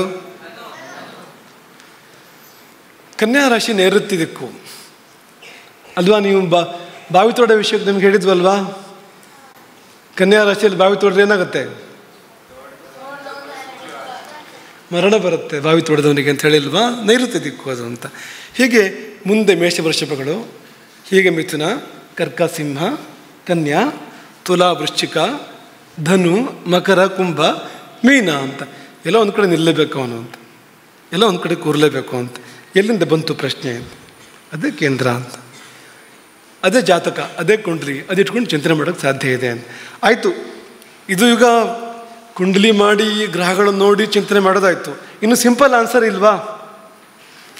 ನಿಂತ ಕೂಡ ಜಟ್ ಅಂತ ಹೇಳ್ಬೇಕಪ್ಪ. ಬಂದವನು ನಿಲ್ತಿದ್ದಾಗೇನೆ ಎಸ್ ಆರ್ ನೋ ಹೇಳ್ಬೇಕಪ್ಪ. ಅಂಥದ್ದು ಯಾವ್ದಾದ್ರು ವಿಧಾನ ಇದ್ದರೆ ಚೆನ್ನಾಗಿರ್ತಿತ್ತಲ್ವಾ? ಕ್ಷಿಪ್ರ ಉತ್ತರ ಕೊಡೋವಂಥದ್ದು ಅಂಥದ್ದೊಂದು ಸೂತ್ರ ಹೇಳ್ಕೊಡ್ತೀನಿ ನಿಮಗೆ ಇವತ್ತು. ಬಂದು ಅವನು ಎಲ್ಲಿ ನಿಂತ ಅಂತ ಗಮನಿಸ್ಬೇಕು ನಾವು ಅಂತ. ಅವನು ಪೂರ್ವ, ದಕ್ಷಿಣ, ಪಶ್ಚಿಮ, ಉತ್ತರದಲ್ಲಿ ನಿಂತನೋ ಅಥವಾ ಆಗ್ನೇಯ, ನೈಋತ್ಯ, ವಾಯವ್ಯ, ಈಶಾನ್ಯಗಳಲ್ಲಿ ನಿಂತನೋ ಅಂತ. ಇದನ್ನಿನ್ನೂ ಕಡಿಮೆ ಶಬ್ದದಲ್ಲಿ ಹೇಳೋದಾದರೆ ದಿಕ್ಕಿನಲ್ಲಿ ನಿಂತನೋ ವಿದಿಕ್ಕಿನಲ್ಲಿ ನಿಂತನೋ ಅಂತ. ದಿಕ್ಕು ಯಾವುದು? ಪೂರ್ವ, ದಕ್ಷಿಣ, ಪಶ್ಚಿಮ, ಉತ್ತರ, ಇದು ದಿಕ್ಕು ಇದು ಅಂತ. ವಿದಿಕ್ಕು ಯಾವುದು? ಕೋಣ ಅಂತ, ಈ ಮೂಲೆಗಳು ಅಂತ. ಈ 4 ಇದೆಯಲ್ಲ, ಆಗ್ನೇಯ, ನೈಋತ್ಯ, ವಾಯವ್ಯ, ಈಶಾನ್ಯ, ಇವು ಕೋಣ ಅಂತ, ವಿದಿಕ್ಕುಗಳು ಅಂತ. ದಿಕ್ಕು ಮತ್ತು ವಿದಿಕ್ಕು ಇಷ್ಟು ಗೊತ್ತಿದ್ರೆ ನೀವು ಪಟ್ಟನೆ ಒಂದು ಉತ್ತರ ಹೇಳಕ್ಕೆ ಸಾಧ್ಯ ಇದೆ ಅಂತ. ಈಗ ಪೃಚ್ಛಕ ಅವನು ವಿದಿಕ್ಕಿನಲ್ಲ ದಿಕ್ಕಿನಲ್ಲಿ ನಿಂತ್ಕೊಂಡು ಪ್ರಶ್ನೆ ಕೇಳ್ತಾ ಇದ್ದಾನೆ. ಪ್ರಶ್ನೆ ಪುರುಷರ ವಿಷಯದಲ್ಲಾಗಿದ್ದರೆ ಶುಭ ಅಂತ, ಅದು ಒಳ್ಳೆಯದಾಗತ್ತೆ ಅದು ಅಂತ. ಸ್ತ್ರೀಯರ ವಿಷಯ ಆದರೆ ತೊಂದರೆ ಅಂತ, ಅನಿಷ್ಟ ಅಂತ. ಮುಗೀತು ನೋಡಿ. ಶುಭದ ಅಶುಭದ ಅಂತ 4 ಪ್ರಧಾನವಾದ ದಿಕ್ಕುಗಳಲ್ಲಿ ನಿಂತು ಪ್ರಶ್ನೆ ಕೇಳಿದರೆ ಪ್ರಶ್ನೆ ಪುರುಷರ ವಿಷಯಕ್ಕೆ ಶುಭ, ಸ್ತ್ರೀಯರ ವಿಷಯಕ್ಕೆ ಅಶುಭ. ಅದೇ ವಿದಿಕ್ಕಿನಲ್ಲಿ ನಿಂತು ಪ್ರಶ್ನೆ ಕೇಳಿದರೆ ಸ್ತ್ರೀಯರ ವಿಷಯ ಆಗಿದ್ದರೆ ಪ್ರಶ್ನೆ ಅದು ಶುಭ, ಅದು ಪುರುಷರ ವಿಷಯ ಆದರೆ ಅಶುಭ ಅಂತ. ನೋಡಿ, ಇದಕ್ಕೆ ದೊಡ್ಡ ಲೆಕ್ಕಾಚಾರ ಏನು ಬೇಡ, ಗಣಿತ ಏನು ಬೇಡ ಅದಕ್ಕೆ ಅಂತ. ನಿಮ್ಗೆ ದಿಕ್ಕು ಅಂತ ಗೊತ್ತಿರಬೇಕು, ಕೊನೆ ಪಕ್ಷ ದಿಕ್ಕು ಅಂತ ಗೊತ್ತಿರಬೇಕು ಅಂತ. ಎಷ್ಟೋ ಕಡೆ ಏನಾಗುತ್ತೆ ಅಂದರೆ ಈ ಮನೆಗಳೆಲ್ಲ ದಿಕ್ಕಿಗಿರೋದೇ ಇಲ್ಲ, ತಿರುಗಿರ್ತೇವೆ. ಇವತ್ತಿನ ಕಾಲದ ಒಂದು ಕರ್ಮಕಾಂಡ ಏನು ಅಂದರೆ ಶುದ್ಧ ದಿಕ್ಕಿಗೆ ಕಟ್ಟಡಗಳು ಇರೋದೇ ಇಲ್ಲ ಅಂತ, ಅಲ್ಲೆಲ್ಲ ಗೊಂದಲ ಆಗೋ ಸಾಧ್ಯತೆಗಳಿದೆ ಅಂತ. ಹಾಗಾಗಿ ಸರಿಯಾದ ದಿಕ್ಸೂಚಿ ಇರಬೇಕು ನಿಮ್ಮ ಕೈಯಲ್ಲಿ, ದಿಕ್ಕುಗಳನ್ನು ಸರಿಯಾಗಿ ಗುರ್ತ್ಕೊಂಡಿರಬೇಕು. ದಿಕ್ಕಾದರೆ ಒಂದು, ವಿದಿಕ್ಕಾದರೆ ಇನ್ನೊಂದು ಅಂತ. ನೋಡಿ, ಪೃಚ್ಛಕಸ್ಯ ದಿಶಿ ಸ್ಥಾನಂ ವಿಶೇಷಾತ್ ಶುಭದಂ ನೃಣಾಂ. ನೃಣಾಂ ಅಂದರೆ ಪುರುಷರಿಗೆ ಶುಭದಂ, ಶುಭವನ್ನು ಕೊಡುವಂಥದ್ದು. ಪೃಚ್ಛಕಸ್ಯ ಸ್ಥಿತಿ ಕೋಣೆ, ಪ್ರಶ್ನೆ ಸ್ತ್ರೀ ವಿಷಯ ಶುಭ ಅಂತ. ನೀವು ತಿಳ್ಕೊಳ್ಬೇಕಾಗಿರೋದು ಪುರುಷನ ವಿಷಯವ ಸ್ತ್ರೀ ವಿಷಯವ ಅಂತ, ದಿಕ್ಕ ವಿದಿಕ್ಕ ಅಂತ. ಇವನ್ನೆಲ್ಲ ನೋಟ್ ಮಾಡಬೇಕು ಅಂತ. ಇವೆಲ್ಲ ಗುರ್ಸ್ಕೊಂಡ್ರೆ ಒಂದು ಹಂತಕ್ಕೆ ಬರೋ ಹೊತ್ತಿಗೆ ನಿಮಗೆ ತುಂಬ ಉತ್ತರಗಳು ಸಿಕ್ಕಿರ್ತವೆ ಅಂತ. ಒಟ್ಟು ಏನಾಗುತ್ತೆ ಇದು ಅಂತ ಅನ್ನೋದು ಅಂತ.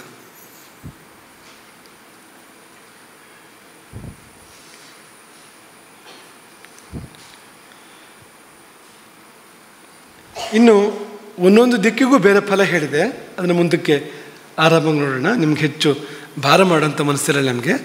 ಇದು ತುಂಬ ಸರಳವಾಗಿ ನಮಗೆ ಉತ್ತರ ಸಿಗುವಂಥದ್ದು. ಹಾಗಾಗಿ ಇದನ್ನು ನಿಮಗೆ ಹೇಳಿದ್ವು. ಸ್ಪೃಷ್ಟಾಂಗ ಹೇಳಿದ್ವಲ್ವಾ ನಿಮಗೆ? ತುಂಬ ಸರಿ ಹೇಳಿಬಿಟ್ಟಿದೆ ಸ್ಪೃಷ್ಟಾಂಗವನ್ನು ಅಲ್ವಾ? ಈ ಸೊಂಟದ ಮೇಲೆ ಕೈ ಇಟ್ಕೊಂಡು ಪ್ರಶ್ನೆ ಕೇಳಿದ, ಯಾವ ರಾಶಿ ಬಂತು?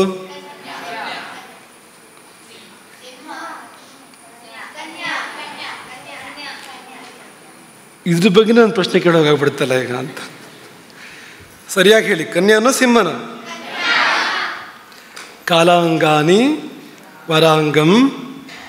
ಶ್ಲೋಕ ಕಲ್ತ್ಕೋಬೇಕು ನೀವು. ಇದನ್ನು ಬೃಹಜ್ಜಾತಕ ಪೂರ್ತಿ ಬಾಯಿಗೆ ಬರಬೇಕು, ಪ್ರಶ್ನೆ ಮಾರ್ಗ ಪೂರ್ತಿ ಬಾಯಿಗೆ ಬರಬೇಕು. ಅದು ಯಾರಿಗೆ ಬರುತ್ತೋ ಅವ್ರಿಗೆ ವಿಶೇಷ ಬಹುಮಾನ ಇದೆ, ತುಂಬ ವಿಶೇಷ ಬಹುಮಾನ ಇದೆ. ಇಡೀ ಪುಸ್ತಕ ಬಾಯಿಗೆ ಬರಬೇಕು, ಎಲ್ಲಿ ಕೇಳಿದ್ರೆ ಹೇಳಬೇಕು ನೀವು ಅದನ್ನು. ಅಲ್ಲಿದೆ ಈ ವಿಷಯಗಳು. ಕಾಲಾಂಗಾನಿ ವರಾಂಗಂ ಶುರು ಮಾಡಿಕೊಂಡ್ರೆ ಆನನಂ, ಉರಹ, ಹೃತ್, ಕ್ರೋಡ ಅಂದರೆ ಯಾವುದು? ಹೊಟ್ಟೆ. ಅದ್ಯಾವ ರಾಶಿ? ಅಲ್ಲಿಂದ ಮುಂದೆ ವಾಸೋಭೃತಃ. ವಾಸೋಭೃತಃ ಅಂದರೆ ಎಲ್ಲಿ ಬಟ್ಟೆ ಉಟ್ಕೊಳ್ತೇವೆ ನಾವು ಆ ಜಾಗ ಅಂತ. ಅದು ಕನ್ಯಾ, ಅದೇ ಸೊಂಟ ಅಂದ್ರೆ. ಈಗ ಬಟ್ಟೆ ಎಲ್ಲಿ ಬೇಕಾದ್ರೆ ಉಟ್ಕೋಬೋದು. ಕೆಲವು ಜನ ಇಲ್ಲಿವರೆಗೂ ಬಟ್ಟೆ ಉಟ್ಕೊಂಡಿರುತ್ತಾರೆ, ಹೊಟ್ಟೆ ತನಕನೂ ಅಲ್ಲ, ಅದು ಹೇಳಿಲ್ಲ ಆ ಥರ.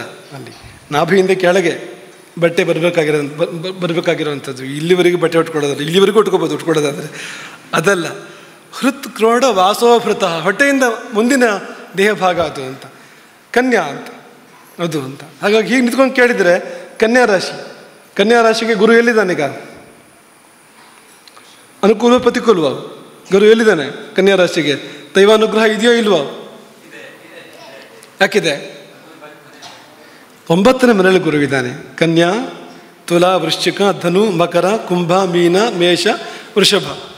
ಯಾರಾದರೂ ಈಗ ಇವತ್ತು ಸದ್ಯ ಅಥವಾ ಈ ವರ್ಷ ಅಂತ ಅಂದ್ಕೊಳ್ಳಿ ನೀವೀಗ, ಗುರು ದಾಟೋವರಿಗೆ ಅಂತ ಹೀಗಿಟ್ಕೊಂಡು ಪ್ರಶ್ನೆ ಕೇಳಿದರೆ ನನಗೆ ದೈವಾನುಗ್ರಹ ಇದೆ ಅಂತ ಹೇಳ್ಬೇಕು ನೀವು, ಯಾಕಂದರೆ 9ರಲ್ಲಿ ಗುರು ಇದ್ದಾನೆ. ಆದರೆ ಇದನ್ನು ಮ್ಯಾಚ್ ಫಿಕ್ಸಿಂಗ್ ಮಾಡಬಾರ್ದು. ನಿಮ್ಮ ಅದರ ಹೇಳ್ಕೊಟ್ಟು ಸೊಂಟದ ಮೇಲೆ ಇಟ್ಕೊಂಡು ಪ್ರಶ್ನೆ ಕೇಳುವಂತ ಅದೆಲ್ಲ ಉಪಯೋಗ ಇಲ್ಲ, ಅದೆಲ್ಲ ಮಾಡಬಾರ್ದು. ನೋಡಿ, ಇದು ಹಸ್ತಕ್ಷೇಪ ಮಾಡೋ ಹಾಗಿಲ್ಲ ಇದರಲ್ಲಿ ಅಂತ. ಸಹಜವಾಗಿ ಏನುಂಟೋ ಅದಕ್ಕೆಲ್ಲ ಫಲ ಇದೆ. ಬೇಕು ಅಂತ ತಿಳ್ಕೊಂಡು ಮಾಡೋಕ್ಕೆ ಹೊರಟ್ರೆ ಆಗೋದು ಇಲ್ಲ ಅದು. ಯಾಕೆಂದರೆ ಆ ಕರ್ಮ ಕೆಲಸ ಮಾಡ್ತಾ ಇರುತ್ತೆ, ಆ ಪ್ರಕಾರ ಹೋಗ್ತಾ ಇರೋದು ಅದು. ಹಾಗಾಗಿ ನೀವು ಆರ್ಟಿಫಿಷಿಯಲ್ ಆಗಿ ಏನಾದ್ರು ಮಾಡೋಕ್ಕೆ ಹೊರಟ್ರೆ ಕಾಲ ಅವಕಾಶ ಕೊಡೋದಿಲ್ಲ. ಆದರೆ ಆ ನಡೆ ತಪ್ಪೋದು ಅಂತ, ನಮ್ಮ ಮ್ಯಾಚ್ ಫಿಕ್ಸಿಂಗ್ ನಡೆ ಇದೆಯಲ್ಲ ಅದು ತಪ್ಪೋದು ಅಂತ. ಇಂಟರ್ಫಿಯರ್ ಮಾಡಬಾರ್ದು ನಾವಲ್ಲಿ ಅಂತ, ಸಹಜವಾಗಿ ನಡಿಬೇಕು ಅದು ಅಂತ. ಮಠದ ವಿಷಯದಲ್ಲಿ ಪ್ರಶ್ನೆ ಚಿಂತನೆ ಮಾಡುವಾಗ ತಾಂಬೂಲ ಕೊಡಬೇಕಾದ್ರೆ ಈಗ ನಮಗೆ ಲೆಕ್ಕ ಗೊತ್ತಿದೆ, ಎಷ್ಟು ತಾಂಬೂಲ ಕೊಟ್ಟರೆ ಏನಾಗುತ್ತೆ ಅಂತ. ನಾವು ಈ ಪರಿವಾರದಲ್ಲಿ ಲೆಕ್ಕ ಹೇಳೋದಿಲ್ಲ ಅಂತ, ಕೊಡು ತಾಂಬೂಲನ ಅಂತಷ್ಟೇ ಅಂತ. ಅದು ಎಷ್ಟು ಬಂತದು ಅಂತ. ವಿಷಯ ಬೇಕು ಅಂದರೆ ಹೀಗೆ ಅಂತ, ನಿಮಗೆ ಬೇಕಾದಂಗೆ ವಿಷಯ ಬೇಕು ಅಂದರೆ ಬೇರೆ ಥರ ಅಂತ. ಈಗ ನಮ್ಮಲ್ಲಿ ಮಕ್ಕಳಿಗೆ ಹೆಸರಿಡೋದಕ್ಕೆ ಬರ್ತಾ ಇರ್ತಾರೆ, ತುಂಬ ಜನ ಮಕ್ಕಳಿಗೆ ಮನೆಗೆ ಹೆಸರು ಕೇಳ್ತಾ ಇರ್ತಾರೆ. ಒಬ್ಬಳು ಪುಣ್ಯವಂತೆ ತಾಯಿ ನಮ್ಮ ಬಳಿ ಈ ಥರದ ಪ್ರಶ್ನೆಗೆ ಒಂದು ಹೆಸರಿಡೋ ಸಂದರ್ಭ ಬಂದಿತ್ತು. ಅಜ್ಜ ಬಂದಿದ್ದರು, ಆ ಮಗುವಿನ ಅಜ್ಜ, ಒಂದು ಈ ಮಗುವಿನ ತಾಯಿಯ ಮಾವ. ಅವರು ಬಂದು ಹೆಸರು ಕೊಡಬೇಕು ಗುರುಗಳೇ, ನೀವು ಕೊಟ್ಟ ಹೆಸರೇ ಇಡೋದು ಅಂತ, ಬೇರೆ ಹೆಸರು ಯಾವ ಕಾರಣಕ್ಕೂ ಇಡೋದಿಲ್ಲ, ನೀವು ಕೊಟ್ಟ ಹೆಸರೇ ಇಡೋದು ಅಂತ. ಆಯಿತು ಅಂತ ಹೇಳಿದ್ರು. ಅವರೆಲ್ಲ ಆ ಕಡೆ ಹೋದ್ಮೇಲೆ ಈ ಶಿಶುವಿನ ತಾಯಿಗಿದ್ದಾಳಲ್ಲ, ಅವಳು ಪ್ರತ್ಯೇಕ ನಮಗೊಂದು ಸುದ್ದಿ ಮೂಡಿಸಿದ್ಲು. ಅದೇನೆಂದರೆ, ಇಂಥ ಹೆಸರೇ ಇಡೋಕ್ಕಿರೋದು, ಇದನ್ನೇ ಹೇಳಿ ನೀವು ಮಾವನ ಹತ್ರ ಅಂತ. ಅವಳು ಆಯ್ಕೆ ಮಾಡ್ಕೊಂಡಾಗಿದೆ ಹೆಸರು ಯಾವುದು ಅಂತ. ಅವಳು ಆಯ್ಕೆ ಮಾಡ್ಕೊಂಡು ಹೆಸರು ಇಡೋದಿಲ್ಲ ಮಾವ ಯಾವುದೇ ಕಾರಣಕ್ಕೂ, ನಾವು ಕೊಟ್ಟ ಹೆಸರೇ ಇಡೋದು. ಹಾಗಾಗಿ ಅವಳೊಂದು ಸಣ್ಣ ಮ್ಯಾಚ್ ಫಿಕ್ಸಿಂಗ್ ವ್ಯವಸ್ಥೆ ಅಂತ. ಆ ಹೆಸರು ಇಲ್ಲಿ ಕೊಟ್ಟು ನೀವು ಇದನ್ನೇ ಹೇಳಿ ಅಂತ, ಇದೇ ಹೆಸರನ್ನ ಹೇಳಿ ಅಂತ. ಮಠದಲ್ಲಿ ಇಂಥದ್ದು ತುಂಬ ನಡೆಯುತ್ತೆ. ನಮ್ಮಲ್ಲಿ ನಿಸ್ರಾಣಿ ರಾಮಚಂದ್ರ ಅಂತ ಒಬ್ಬ ಕಾರ್ಯಕರ್ತ ಇದ್ದ ಮೊದಲು, ಇವತ್ತಿಲ್ಲ, ಕೀರ್ತಿಶೇಷ ಅವನು ಯಾವಾಗಲೂ ಹೇಳ್ತಾ ಇರ್ತಾಯಿದ್ದ, ಕೆಲವು ಮುಖಂಡರು ಹೇಗಿರ್ತಾರೆ ಅಂದರೆ ನಿರ್ಣಯ ಗುರುಮುಖದಿಂದಲೇ ಬರಬೇಕು, ಅದೇ ನಿರ್ಣಯ. ಆದರೆ ಪೀಠಕ್ಕೆ ಬರೋಕ್ಕಿಂತ ಮುಂಚೆ ಒಬ್ಬರೇ ಗುರುಗಳಿದ್ದಲ್ಲಿ ಹೋಗಿ ನೀವು ಇದೇ ನಿರ್ಣಯ ಕೊಡಿ ಅಂತ ಹೇಳಿ ಬರೋದು ಅಂತ, ಅದು ಬಂದರೆ ಒಪ್ಕೊಳ್ಳೋವಂಥದ್ದು ಅಂತ ಅಲ್ಲಿಂದ ಅಂತ. ಇಂಥ ಮುಖಂಡರು ಇರ್ತಾರೆ ಅಂತ. ಇವರದ್ದೇ ನಿರ್ಣಯ ಅಲ್ಲಿ ಗುರುಮುಖದಿಂದ ಬರಬೇಕು ಅಂತ. ಆ ತರಹ ಮಾಡಬಾರ್ದು. ಈ ಶಾಸ್ತ್ರದ ವಿಷಯದಲ್ಲಿ ಯಾವ ವಿಷಯದಲ್ಲೂ ಕೂಡ ಈ ದಾರಿ ಶುಭ ಅಲ್ಲ, ಈ ದಾರಿ ಪ್ರಶಸ್ತ ಅಲ್ಲ. ಸಹಜವಾಗಿ ಏನು ಬರ್ತದೆ ಅದು ಬರಬೇಕು, ಬರಲಿಕ್ಕಿರೋವಂಥದ್ದು. ಹಾಗೆ ಬರುವಂತೆ ವಿಧಿ ಮಾಡ್ತದೆ ಅಂತ. ಬೆಂಗಳೂರಲ್ಲಿ ಒಂದು ನಮ್ಮ ಮಠದ ಪಕ್ಕದಲ್ಲಿ ಆಸ್ಪತ್ರೆ ಇದೆ, ರಾಧಾಕೃಷ್ಣ ಹಾಸ್ಪಿಟಲ್ ಅಂತ. ಅಲ್ಲಿ ವಿದ್ಯಾ ಭಟ್ ಮತ್ತು ವಿಶ್ವನಾಥ್ ಭಟ್ ಅಂತ ಇಬ್ಬರು ಗಂಡ ಹೆಂಡತಿ ಡಾಕ್ಟರ್ ಇದ್ದಾರೆ. ಅವ್ರದ್ದು ತುಂಬ ಮುಖ್ಯವಾದ ಕೆಲಸ ಆಸ್ಪತ್ರೆ ನಡೆಯುವಂಥದ್ದು ಈ ಶಿಶು ಜನನ, ಈ ಪ್ರಸೂತಿ ತುಂಬ ಮುಖ್ಯವಾಗಿ ನಡೆಯುವಂಥದ್ದು. ಆ ವಿದ್ಯಾ ನಮ್ಮ ಹತ್ರ ಹೇಳ್ತಾ ಇದ್ಲು, ಅದೇನೆಂದರೆ ಈ ಸಿಸೇರಿಯನ್ ಆಗುತ್ತಲ್ಲ, ಈಗ ಮಗು ತಾನೇ ಹುಟ್ಟಿದರೆ ನೀವೇನೂ ಮಾಡೋಕ್ಕಾಗೋದಿಲ್ಲ, ಅದು ಹುಟ್ಟಿದ ಸಮಯ ನೀವು ಬರ್ಕೊಳ್ಬೇಕು, ಅಷ್ಟು ಬಿಟ್ಟು ಬೇರೆ ನಿಮ್ಮ ಕೈಯಲ್ಲಿ ಏನೂ ಇಲ್ಲ. ಸಿಸೇರಿಯನ್ ಮಾಡ್ತಾರಲ್ಲ, ಆಗ ಮೊದಲೇ ಮುಹೂರ್ತ ಎಲ್ಲ ಕೇಳಿಕೊಂಡು ಆ ಸಮಯಕ್ಕೆ ಸರಿ ಸಿಸೇರಿಯನ್ ಮಾಡಿ ಮಗುನ ಹೊರಗೆ ತೆಗೆದ್ರೆ ಏನಾಗುತ್ತೆ? ಈ ಪ್ರಶ್ನೆ ತುಂಬ ಜನ ಕೇಳ್ತಾರೆ. ಸಿಸೇರಿಯನ್ನ ಏನು ಪ್ರಸವ ಏನಿದೆ ನಮ್ಮ ಕೈಲಿದೆಯಲ್ಲ, ಯಾವಾಗ ಆಪ್ರೇಷನ್ ಮಾಡಿ ಹೊರಗೆ ತೆಗಿಬೇಕು ನಮ್ಮ ಕೈಲಿದೆ ಅಂತ. ಡಾಕ್ಟ್ರು ಒಂದು 2-3 ದಿನ ಕೊಡ್ತಾರೆ. ಅದರಲ್ಲಿ ಎಷ್ಟೊತ್ತಿಗೆ ಅಂತ ಹೇಳ್ಬೋದಲ್ಲ ಅಂತಂದರೆ, ಈಗ ಅಲ್ಲೂ ತುಂಬ ಸ್ವಾತಂತ್ರ್ಯ ಇರೋದಿಲ್ಲ. ಯಾವ ತಿಂಗಳು ನಮ್ಮ ಕೈಲಿಲ್ಲ, ಅದು ಒಂದು 2-3 ದಿನದ ಆಚೆ ಈಚೆ ಅಥವಾ ಕೆಲವಾರು ದಿನಗಳ ಆಚೆ ಈಚೆ ನಮ್ಮ ಕೈಲಿರ್ಬೋದು ಅಷ್ಟೇ ಹೊರತು ತುಂಬ ಇರೋದಿಲ್ಲ. ಇನ್ನು ಗುರು ಅಷ್ಟೊತ್ತಿಗೇನು ಬದಲಾವಣೆ ಆಗೋದಿಲ್ಲ. ಗುರು ಅಥವಾ ಶನಿ 2.5 ವರ್ಷ ಬೇಕು ಬದಲಾವಣೆ ಆಗೋದಕ್ಕೆ. ಅಂಥದ್ದು ಎಷ್ಟೋ ವಿಷಯಗಳು ಡಿಸೈಡೆಡ್, ರಾಹು ಕೇತು ಎಲ್ಲ ವ್ಯತ್ಯಾಸ ಆಗೋದಿಲ್ಲ ಆ ಚಿಕ್ಕ ಕಾಲದಲ್ಲಿ. ಆದರೆ ಲಗ್ನ ವ್ಯತ್ಯಾಸ ಮಾಡ್ಬೋದು, ಇಂಥದ್ದೆಲ್ಲ ಮಾಡೋಕ್ಕಾಗತ್ತೆ ಅಲ್ಲಿ. ಆದರೆ ಡಾಕ್ಟ್ರುಗಳು ಏನು ಹೇಳ್ತಾಯಿದ್ರು ಅಂದರೆ, ಏನೇನು ಪ್ರಯತ್ನ ಮಾಡಿದ್ರು ಅವ್ರು ಕೊಟ್ಟ ಸಮಯಕ್ಕೆ ನಾವು ಮಾಡೋಕ್ಕಾಗೋದಿಲ್ಲ ಅಂತ. ಸಮಯ ಕೊಡ್ತಾರೆ ನಮ್ಗೆ ಸಾಮಾನ್ಯವಾಗಿ 10ರಲ್ಲಿ 9, 10ಕ್ಕೆ 10 ಅಂದರೂ ತಪ್ಪಿಲ್ಲ ಅಂತ ಹೇಳ್ತಾರೆ. ಅದು ಏನೋ ಒಂದಾಗಿ ಅನಸ್ತೇಶಿ ಅದನ್ನು ಬರೋದು ತಡ ಆಯಿತು, ಇನ್ನೇನೋ ಒಂದು ತೊಂದರೆ ಆಯಿತು, ಇದಾಗಿ ಆ ಸಮಯಕ್ಕೆ ಆಗೋದಿಲ್ಲ ಅಂತ. ಹೆರಿಗೆ ಆ ಸಿಸೇರಿಯನ್ನು ಆ ಪ್ರಕ್ರಿಯೆ ಆ ಸಮಯಕ್ಕೆ ಆಗೋದಿಲ್ಲ. ಪ್ರಶ್ನೆ ಕೂಡ ಬಂದಿದೆ, ಇದೊಂದು ಪ್ರಶ್ನೆ ಇದು.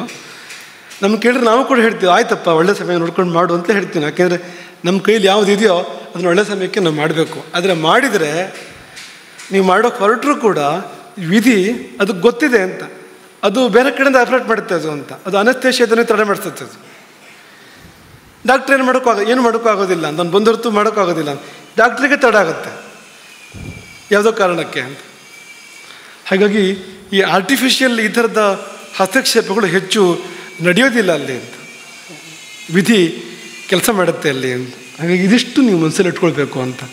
ಸ್ಪೃಷ್ಟಾಂಗ ಅಂತ ಅನ್ನುವಾಗ ಯಾಕೆ ಹೇಳಿದ್ವು ಅಂದರೆ ಕೃತಕವಾಗಲ್ಲ ಅಂತ, ಸಹಜವಾಗಿ ಅವರು ಎಲ್ಲಿ ಕೈ ಇಟ್ಕೊಳ್ತಾರೋ ಎಲ್ಲಿ ಮುಟ್ತಾರೋ ದೇಹ ಭಾಗವನ್ನು ಅದೇ ರಾಶಿಯಾಗಿ ಪರಿಗಣನೆ ಮಾಡಿ ನೀವು ಅದರ ಮೂಲಕ ಫಲ ಹೇಳೋಕ್ಕೆ ಸಾಧ್ಯ ಇದೆ. ಆರೋಗ್ಯದ ಪ್ರಶ್ನೆ ಅಂತ ಅಂದ್ಕೊಳ್ಳಿ ನೀವು, ಇದೊಂದು ಹೇಳಿ ಪೂರ್ತಿ ಮಾಡ್ತೀನಿ ನಾವು. ಆರೋಗ್ಯದ ಪ್ರಶ್ನೆ ಅಂತ ಅಂದ್ಕೊಳ್ಳಿ ನೀವು. ಆರೋಗ್ಯದ ಪ್ರಶ್ನೆ ಅಂದರೆ ಅವನೆಲ್ಲೋ ಒಂದು ಕಡೆ ಕೈ ಇಟ್ಕೊಂಡು ಪ್ರಶ್ನೆ ಕೇಳ್ತಾನೆ ಅವನು. ಹೀಗೆಲ್ಲೋ ಕೈ ಇಟ್ಕೊಂಡು, ನಾವು ಕೈ ಇಟ್ಕೊಂಡಿದ್ದೆ ನೋಡಿ ನೀವು, ಹೀಗೆ ಇಟ್ಕೊಂಡು ಪ್ರಶ್ನೆ ಕೇಳ್ತಾನೆ ಅವನು. ನೀವು ಅದನ್ನು ನೋಟ್ ಮಾಡಬೇಕು ಅಂತ, ಯಾವ ರಾಶಿಯಲ್ಲಿ ಕೈ ಇಟ್ಕೊಂಡ ಅಂತ ಅವನು ಅಂತ. ಇದು ಯಾವ ರಾಶಿ? ಇದು ಕರ್ಕಾಟಕ ರಾಶಿ ಇದು ಅಲ್ವಾ? ನೀವು ಗ್ರಹ ಚಕ್ರದಲ್ಲಿ ನೋಡಬೇಕು. ಒಂದು ಕರ್ಕಾಟಕ ರಾಶಿಯಲ್ಲಿ ಕುಜನ ಉದಯ ಆಗಿದೆ ಅಂದರೆ, ಶನಿ ಉದಯ ಆಗಿದೆ ಅಂದರೆ, ಪಾಪಗ್ರಹದ ಉದಯ ಆಗಿದೆ ಅಂದರೆ ಅಲ್ಲೇ ರೋಗ ಇದೆ ಅಂತ ಹೇಳಬೇಕು ಅಂತ, ಅಲ್ಲೇ ಸಮಸ್ಯೆ ಇದೆ ಅಂತ. ಯಾಕೆಂದರೆ ಅವನೇ ತೋರಿಸ್ತಾನೆ ನಮಗೆ ಅಂತ, ಎಲ್ಲಿ ಸಮಸ್ಯೆ ಇದೆ ಅಂತ ಅನ್ನೋದನ್ನು ಅವನೇ ತೋರಿಸ್ತಾನೆ ಅಂತ. ವಿಧಿ ಅವನ ಮೂಲಕವೇ ತೋರಿಸ್ಕೊಡುತ್ತೆ ಅದನ್ನು ಅಂತ. ಎಲ್ಲಿ ಮುಟ್ಕೊಂಡು ಅವನು ಮಾತಾಡ್ತಾ ಇದ್ದಾನೋ ಆ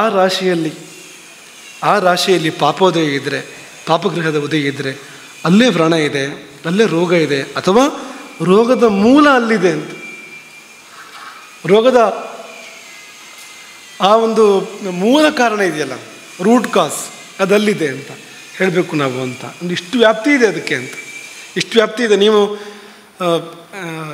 ಸ್ಕ್ಯಾನ್ ಮಾಡಬೇಕಾಗಿಯೂ ಇಲ್ಲ, ಕೊಯ್ಯಬೇಕಾಗಿಯೂ ಇಲ್ಲ.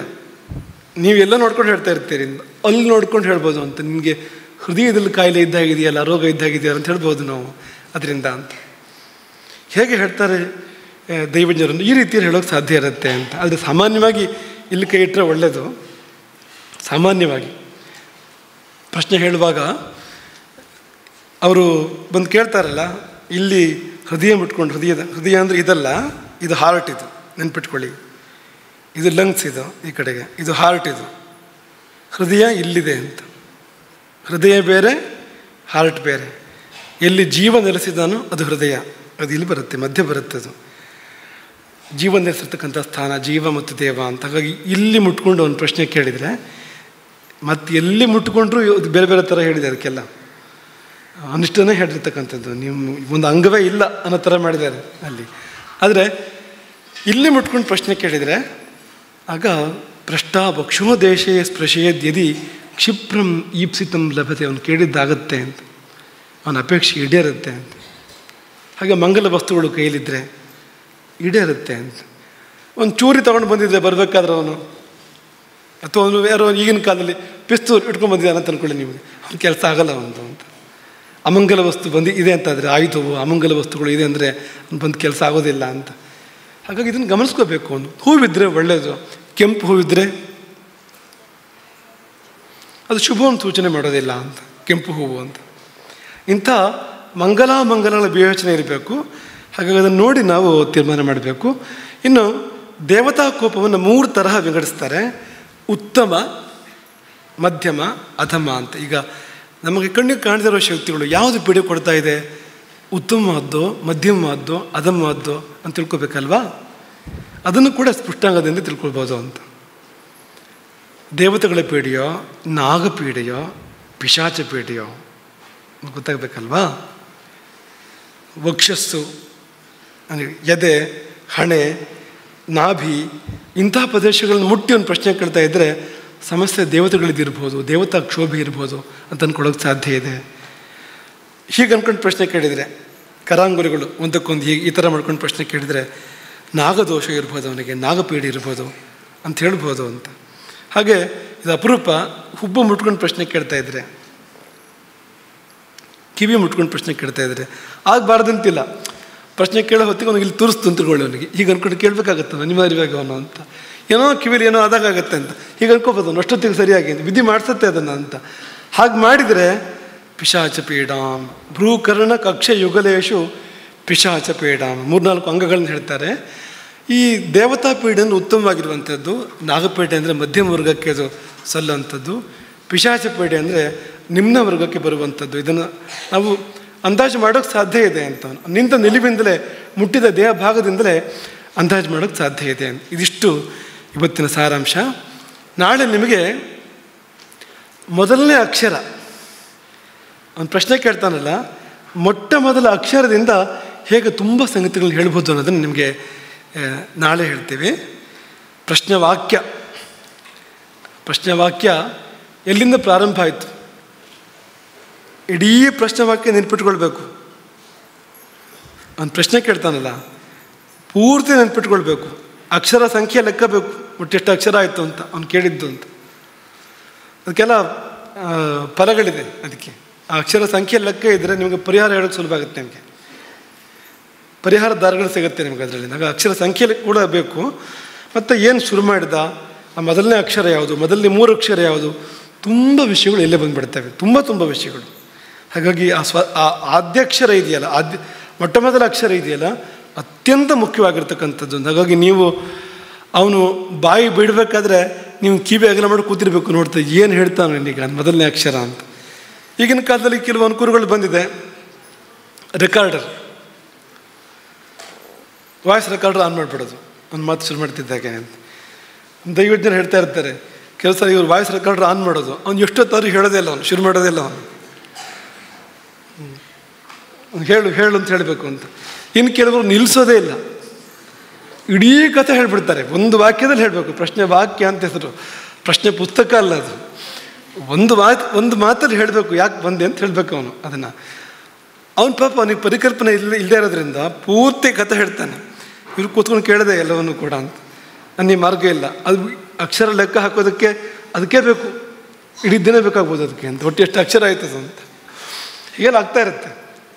2-3 ಜನ ಮಾತಾಡೋಕ್ಕೆ ಶುರು ಮಾಡಿಬಿಡ್ತಾರೆ, ಕೇಳೋಕ್ಕೆ ಶುರು ಮಾಡಿಬಿಡ್ಬೋದು. ಇಂಥದ್ದೆಲ್ಲ ಆಗ್ಬೋದು ಅಂತ. ಅದಕ್ಕೆಲ್ಲ ಅರ್ಥ ಇದೆ ಹಾಗೆಲ್ಲ ಆಗೋದಕ್ಕೆಲ್ಲ ಅಂತ. ಆದರೆ ಮೊಟ್ಟ ಮೊದಲ ಅಕ್ಷರ ಯಾವುದಿದೆ ಅದರಲ್ಲಿ ಇಡೀ ವಿಷಯ ಇದೆ, ಸಂಪೂರ್ಣ ವಿಷಯ ಇದೆ. ಅವನ ವಾಕ್ಯ, ವಿಷಯ ಮತ್ತೊಂದು ಎಲ್ಲ ಆಮೇಲೆ ಅಂತ. ಪ್ರಥಮಾಕ್ಷರ 1ರಿಂದಲೇ ಎಲ್ಲವನ್ನೂ ತಿಳ್ಕೊಳ್ಳೋಕ್ಕೆ ಸಾಧ್ಯ ಇದೆ.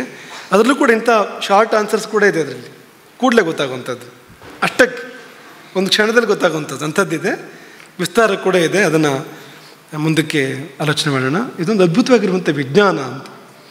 ಯಾವ ಅಕ್ಷರದಲ್ಲಿ ಯಾವ ತತ್ವ ಇದೆ, ಯಾವ ಅಕ್ಷರದಲ್ಲಿ ಯಾವ ದೇವತೆ ಇದೆ, ಯಾವ ಅಕ್ಷರದಲ್ಲಿ ಯಾವ ಶಕ್ತಿ ಇದೆ, ಯಾವ ಅಕ್ಷರದಲ್ಲಿ ಯಾವ ದೋಷ ಇದೆ, ಇದೆಲ್ಲವನ್ನು ಕರಾರುವಾಕ್ಕಾಗಿ ಅಳೆದು ಇದು ಹೀಗೆಯೇ ಅಂತ ತೀರ್ಮಾನ ಮಾಡಿ ಇಟ್ಟಿದ್ದಾರಲ್ಲ ಅವರು ಅಂತ. ಎಷ್ಟು ಅದ್ಭುತ ನೋಡಿ ಅಂತ.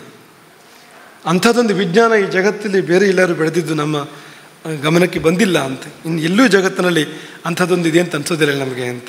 ಹಾಗಾಗಿ ನಾವು ಭಾಗ್ಯವಂತರು, ಅಂತಹ ಒಂದು ವಿಜ್ಞಾನದ ವಾರಸುದಾರರು ಅಂತ. ಆದರೆ ಯಾವಾಗ ಭಾಗ್ಯವಂತರು ಅಂದರೆ ಚೂರಾರು ತಿಳ್ಕೊಳ್ಳೋದಾದರೆ, ಅದರ ಬಗ್ಗೆ ಕಲಿಯೋದಾದರೆ ಭಾಗ್ಯವಂತರು ಅಂತ. ಇಲ್ದಿದ್ದರೆ ಭಾಗ್ಯಹೀನರು ಅಂತ. ತಂದೆದು ದೊಡ್ಡ ಆಸ್ತಿ, 100 ಎಕರೆ ಆಸ್ತಿ ತಂದೆಯದ್ದು. ಆದರೆ ಮಗನಿಗೆ ಅದು ಎಲ್ಲಿದೆ ಅಂತಲೇ ಗೊತ್ತಿಲ್ಲದೆ ಇದ್ದರೆ ಆಸ್ತಿ ಅವನಿಗೆ ಫಲ ಕೊಡೋದಿಲ್ಲ ಅಂತ. ನಮ್ಮ ಕಥೆ ಏನು ಅಂದರೆ, ನಮ್ಮ ಪಿತೃಗಳು ಆಗರ್ಭ ಶ್ರೀಮಂತರು. ಅವರು ಸಂಪಾದನೆ ಮಾಡಿದ್ದು ಎಷ್ಟು ಅಂದರೆ ಅದು 7 ಜನ್ಮ ಕೂತು ತಿಂದರೂ ಮುಗಿಯೋದಿಲ್ಲ ಅಂತ. ಅಷ್ಟು ದೊಡ್ಡ ಆ ಸಂಪತ್ತನ್ನು ಸಂಪಾದನೆ ಮಾಡಿರ್ತಕ್ಕಂಥದ್ದು. ಆದರೆ ನಾವು ಮೂರ್ಖರು ಅಂತ, ಇವತ್ತಿನ ಕಾಲದವರು ಪರಮ ಅವಿವೇಕಿಗಳು ಅಂತ. ಹಾಗಾಗಿ ನಮಗೆ ಅದರ ಒಂದು ಲಾಭ ಪಡ್ಕೊಳ್ಳೋಕೆ ಆಗ್ತಾ ಇಲ್ಲ ಅಂತ. ಇದರ ಲಾಭ ಪಡ್ಕೊಂಡ್ರೆ ಜೀವನ ಎಷ್ಟು ಚೆನ್ನಾಗಿರ್ಬೋದು, ಎಷ್ಟು ಸುಖವಾಗಿರೋಕ್ಕೆ ಸಾಧ್ಯ ಇದೆ ಅಂತ. ಪಡ್ಕೊಳ್ಬೇಕು ಲಾಭವನ್ನು ಅನ್ನೋದಕ್ಕಾಗಿಯೇ ಈ ಪ್ರಯತ್ನ ಆಗಲಿ. ನಿಮ್ಮೆಲ್ಲರನ್ನೂ ಈ ಒಂದು ಶುಭ ಸಂದರ್ಭದಲ್ಲಿ ನಾವು ಹರಿಸ್ತಾ ಇದ್ದೇವೆ. ನಿಮಗೆಲ್ಲ ಗ್ರಹಗಳು ಅನುಕೂಲಿಸಲಿ ಮತ್ತು ಅಕ್ಷರಗಳು ಕೂಡ ಅನುಕೂಲಿಸಲಿ. ನಿಮ್ಮೆಲ್ಲರ ಬದುಕು ಹಸನಾಗಲಿ. ದೈವಜ್ಞರ ಬಳಿಗೆ ಹೋಗುವ ಪ್ರಮೇಯ ಬರದೇ ಇರಲಿ ಅಂತ. ಯಾಕೆಂದರೆ ಜೀವನ ಚೆನ್ನಾಗಿರಲಿ ಅಂತ. ಮತ್ತು ಇನ್ನೊಂದು ಕಾರಣಕ್ಕೂ ನಿಮಗೇ ವಿವೇಕ ಬರಲಿ ಅಂತ. ಒಂದಷ್ಟು ವಿಷಯ ನಿಮಗೇ ಗೊತ್ತಿರಬೇಕು ಅಂತ. ಹಿಂದಿನ ಕಾಲದಲ್ಲಿ ಈ ಪುರೋಹಿತರು ಮನೆಗೆ ಬಂದರೆ ಅವ್ರಿಗೆ ಹೆಚ್ಚಿಗೆ ಕೆಲಸ ಇರ್ತಿರ್ಲಿಲ್ಲ, ಅಂಥದ್ದೊಂದು ಕಾಲ ಇತ್ತು ಅಂತ. ಅವರು ನಿಜವಾಗಿರೋದೇನು, ಅವರು ಆ ಸ್ಥಾನದಲ್ಲಿ ಕುಳಿತು ದಕ್ಷಿಣ ತಗೊಳ್ಬೇಕು ಅವರು ಅಂತ, ದಾನ ಮಾಡಬೇಕು, ಅದಕ್ಕೊಂದು ಒಂದು ವ್ಯಕ್ತಿತ್ವ ಬೇಕು ಅದಕ್ಕೆ ಅಂತ. ಆ ಕಾರಣಕ್ಕೋಸ್ಕರ ಇರ್ತಕ್ಕಂಥದ್ದು. ಪ್ರಕ್ರಿಯೆಗಳು ಪೂರ್ತಿ ಯಜಮಾನನಿಗೆ ಗೊತ್ತು, ಮಂತ್ರಗಳು ಮುಖೋದ್ಗತ ಅವನಿಗೆ ಅಂತ. ಅದೆಷ್ಟು ಅದ್ಭುತ ಅದು ಹಾಗಿದ್ದರೆ ಅದು ಅಂತ. ಹಾಗಾಗಿ ಅಂಥ ಒಂದು ಕಾಲ ಬರಲಿ ಎಂಬುದಾಗಿ ಸಮಯದಲ್ಲಿ ಹಾರೈಸಿ, ಉಪ್ಪಿನಂಗಡಿಯವರಿಗೆ ಸಿಹಿ ಸಿಹಿ ಬದುಕನ್ನು ಆಶೀರ್ವದಿಸಿ ಮತ್ತು ನಿಮ್ಮೆಲ್ಲರಿಗೂ ಶ್ರೇಯಸ್ಸನ್ನು ಹಾರೈಸ್ತೇವೆ. ಎಲ್ಲರಿಗೂ ಒಳ್ಳೆಯದಾಗಲಿ ಅಂತ ಪುಣ್ಯ ಆಗ್ತದೆ. ಹರೇ ರಾಮ. ಶ್ರೀಮದ್ ಜಗದ್ಗುರು ಶಂಕರಾಚಾರ್ಯ ಶ್ರೀ ಶ್ರೀ ರಾಘವೇಶ್ವರ ಭಾರತೀ ಸ್ವಾಮಿ ಮಹಾರಾಜ್ ಕೀ